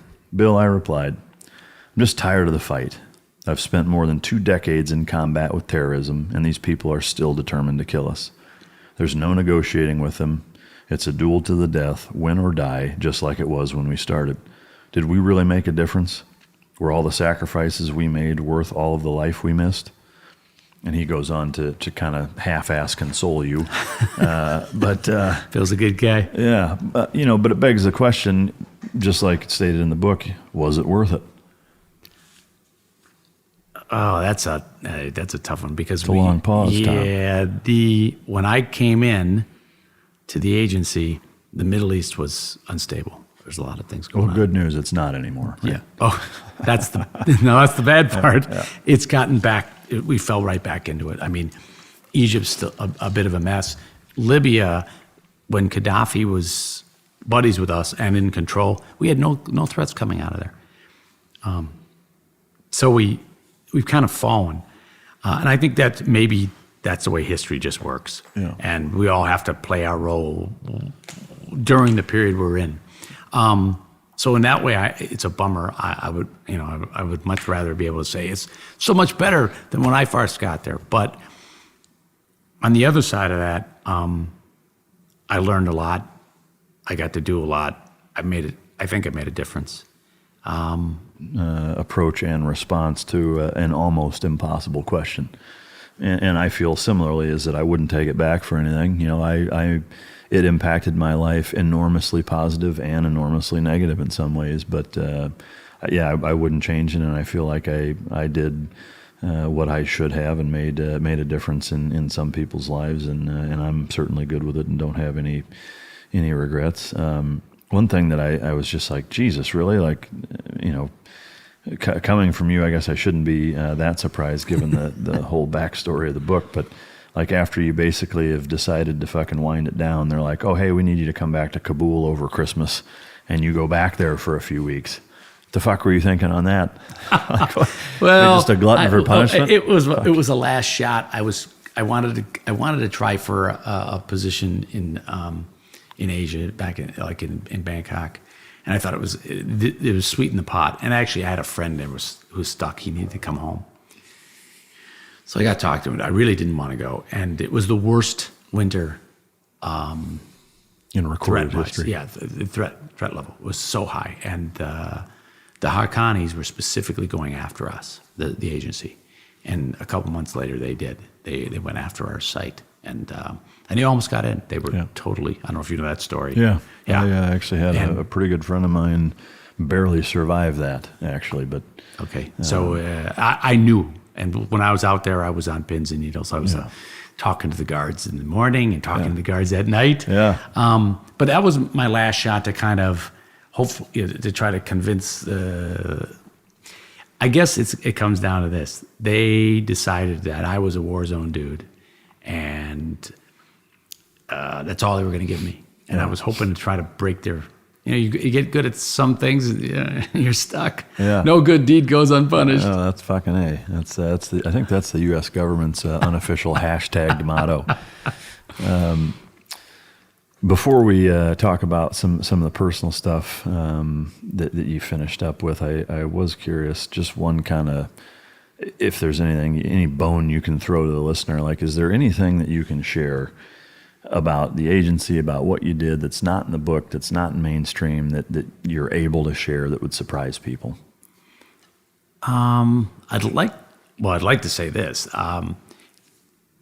If you've been listening to this, you know that I'm a huge supporter of the military and law enforcement and all. But I think a lot of people don't understand, a lot of Americans don't understand that there are CIA personnel in really bad places 365 days a year, places the military isn't even posted. And they don't get a ribbon, and they don't have a day. And when we do the job correctly, you never know we did it. So it can be kind of tough, and so if they could understand that there are people out there who really are trying to protect our country, doing a different role. Yeah, it's very, very well stated, and I agree, and it's something that I'll be the first to admit, myself included, thinks less than I should in terms of frequency of stuff like that, and that. You're exactly right. I mean, most people are completely oblivious to the fact that there's a lot of really good fucking people out there that are constantly really putting their life on the line for the betterment of our nation. Whether you agree with the people that are dictating to them what to do, the fact is that they're doing it. You know, they're volunteering to put their ass out there for you. So appreciate it. Moving forward, you retire to Milwaukee and end up walking your daughter down the aisle in England, of all places, where she grew up and found an Englishman to marry. What was that like, being a part of that? It was like a fairy tale come true for me. It's a little different process in England, right? The marriage ceremony and all that, Yeah. Top hats and the fucking, And my daughter did a great job with, she had a red double-decker bus to pick up all the relatives, and I got about 15 Americans came over. Yeah. And they livened it up. Yeah. The Brits got a good kick out of us because we were all over the dance floor. And, but it was, all I could think about in some ways is how lucky I was that I had made it, that, I was alive, that I had ended up with a relationship like I did with my daughter, and that I could participate, because it was never a given. So for me, this was a gift. Yeah. So it was amazing. Yeah. Were you able to keep it together during the whole ceremony? Yeah, I knew I had to read off my note cards, and I didn't have a single beer until after I'd done my speech. I'd have probably had at least one prior to, but loosen you up. I just wanted to make sure it was great. And then I just recently found out my daughter's going to have a baby. Oh, wow. Grandpa Tom? Holy shit. Please tell me you're going to Jason Bourne the fuck out of that child. Oh, absolutely. Yeah. Boy or girl. Wrestling bears in the woods and shooting fucking arrows upside down on a slack line. You do mention one thing that I would love you to just cover real quick, is the Fleetwood Mac song "Landslide" that you chose to be the first dance song that you had with her. Because there was a lot of correlation between that song and your career and kind of the history of it. Can you expound on that just for a second? Yeah, it kind of it fit the emotion of the moment. Of my relationship with my daughter, and also the ending of my walk in life as an operator. Yeah. It was time to hand the torch to somebody else and walk off. Well, it's neat that how your life transpired into retirement all kind of at that same time. Like there's a lot of almost foreshadowing or similar impact in terms of walking your daughter down the aisle, of that being like a transition. So then you retire to Milwaukee, of all places, which, again, where you grew up. Getting a sense of normalcy from what you talked about earlier has been a little bit of a challenge, because you've never lived anywhere for very long. And, as we sit here, mind you, check it out on YouTube to see it, but also for if you're just listening, I'm sitting here in a fucking North Face t-shirt, and Tom is in a pressed white button down, and he's got his portfolio with his printed out shit all nice and neat. Like, you can take the guy out of the CIA, but can't take the CIA out of the guy.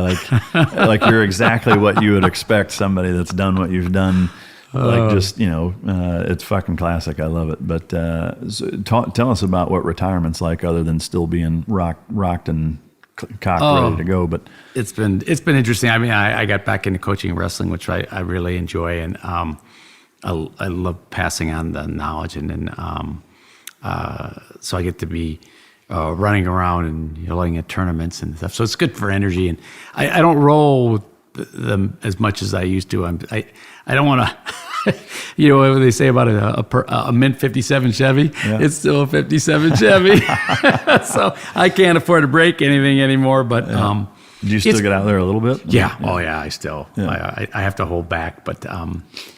The intensity's still there, but transition's been different. And one of the things I've kind of had to come full circle on is I kind of had in the back of my mind that I could just slip in and just join the herd. Yeah. And I realized I can't. Yeah. And you know what? I'm okay with that. Yeah. Turns out you're not like everybody else, right? Yeah. Yeah.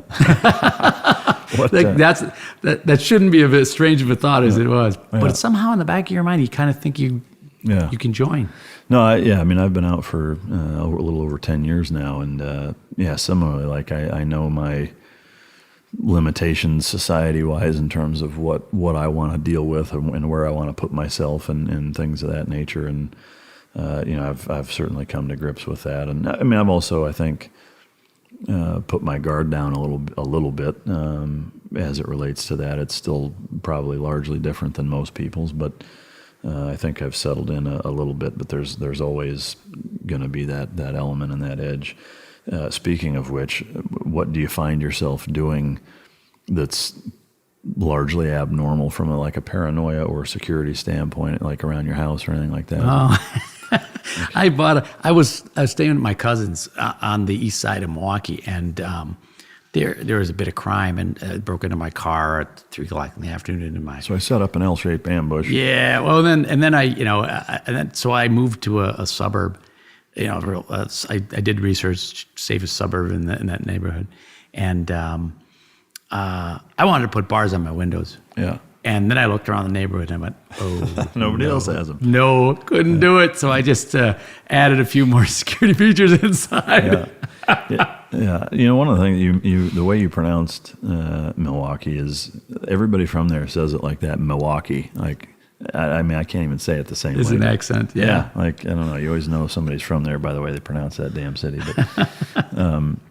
But so what are you doing now in terms of other than the wrestling stuff professionally as it relates to consulting or security advisory or things of that nature? Do you have a company that you run and kind of do that kind of stuff? Or? Yeah, I have a little LLC, and I do. I write for a couple of different magazines.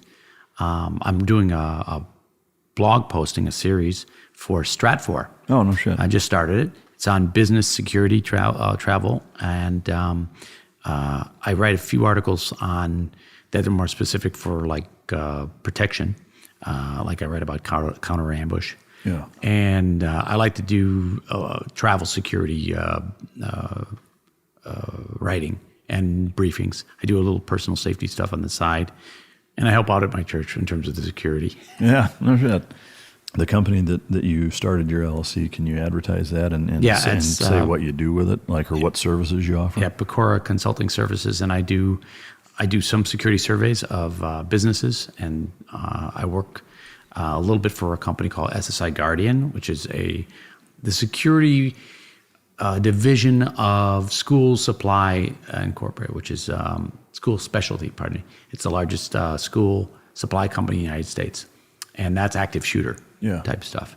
And then I do a little bit on personal safety, counter crime stuff. Okay.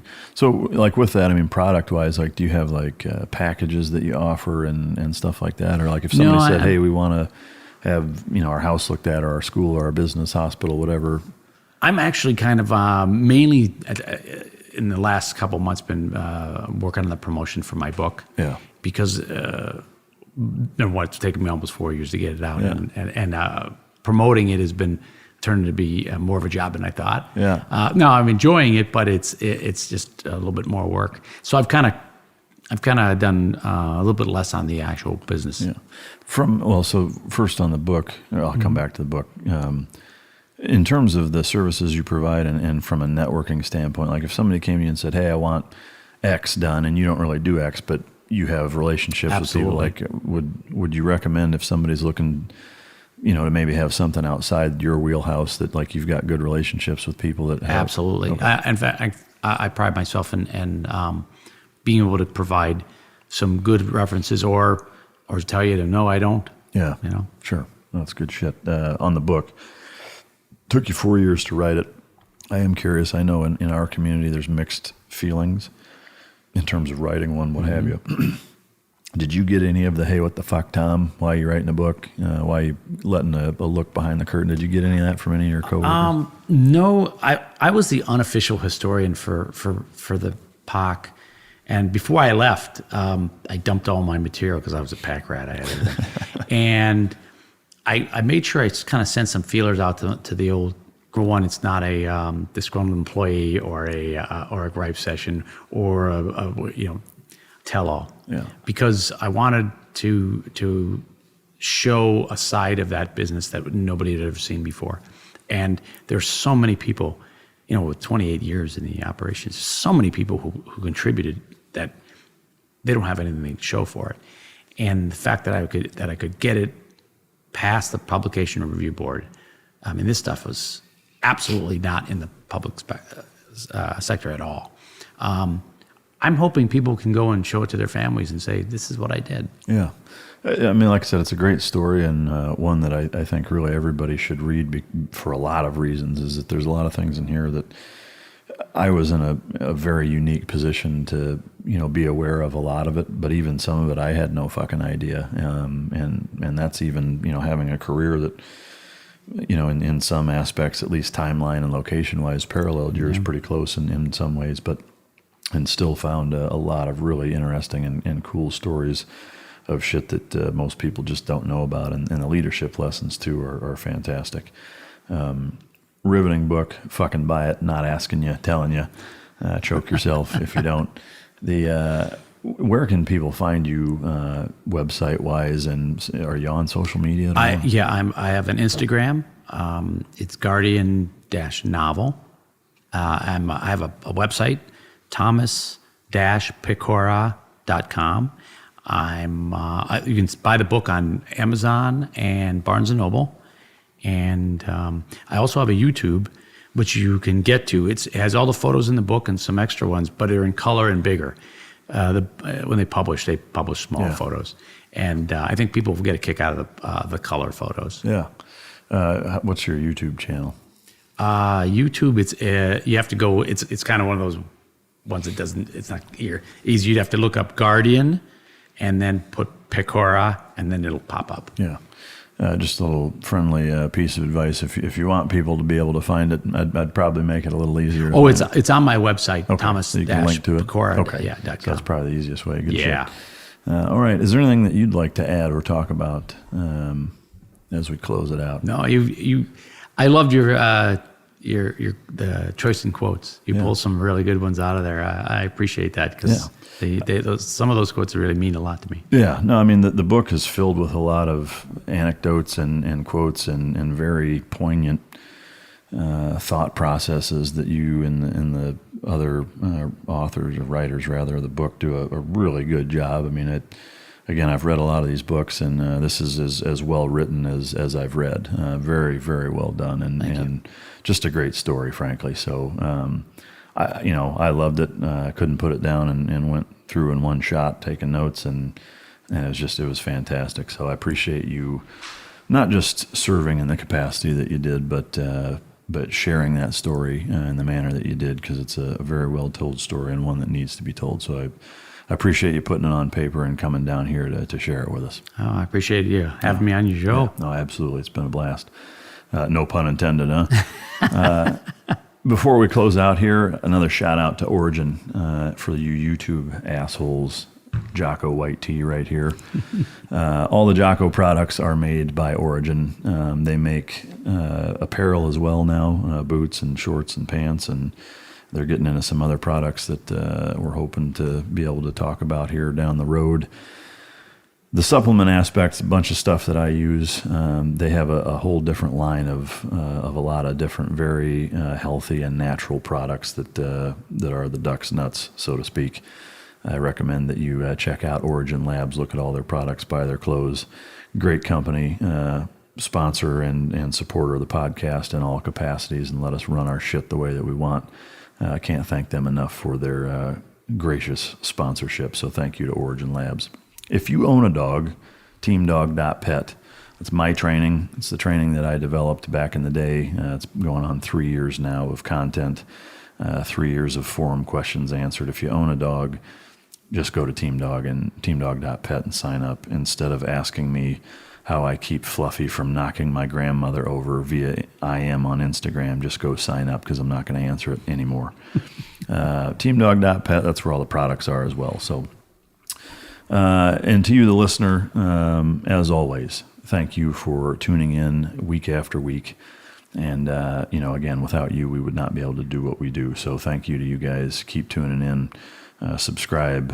If you want to help donate, go to MikeRitland.com and check out the Mike Drop link to donate to help support the podcast as well. But most importantly, thanks for tuning in. Tom, thanks again for joining us. Thank you. Really appreciate it. And until next time, this is Mike Drop.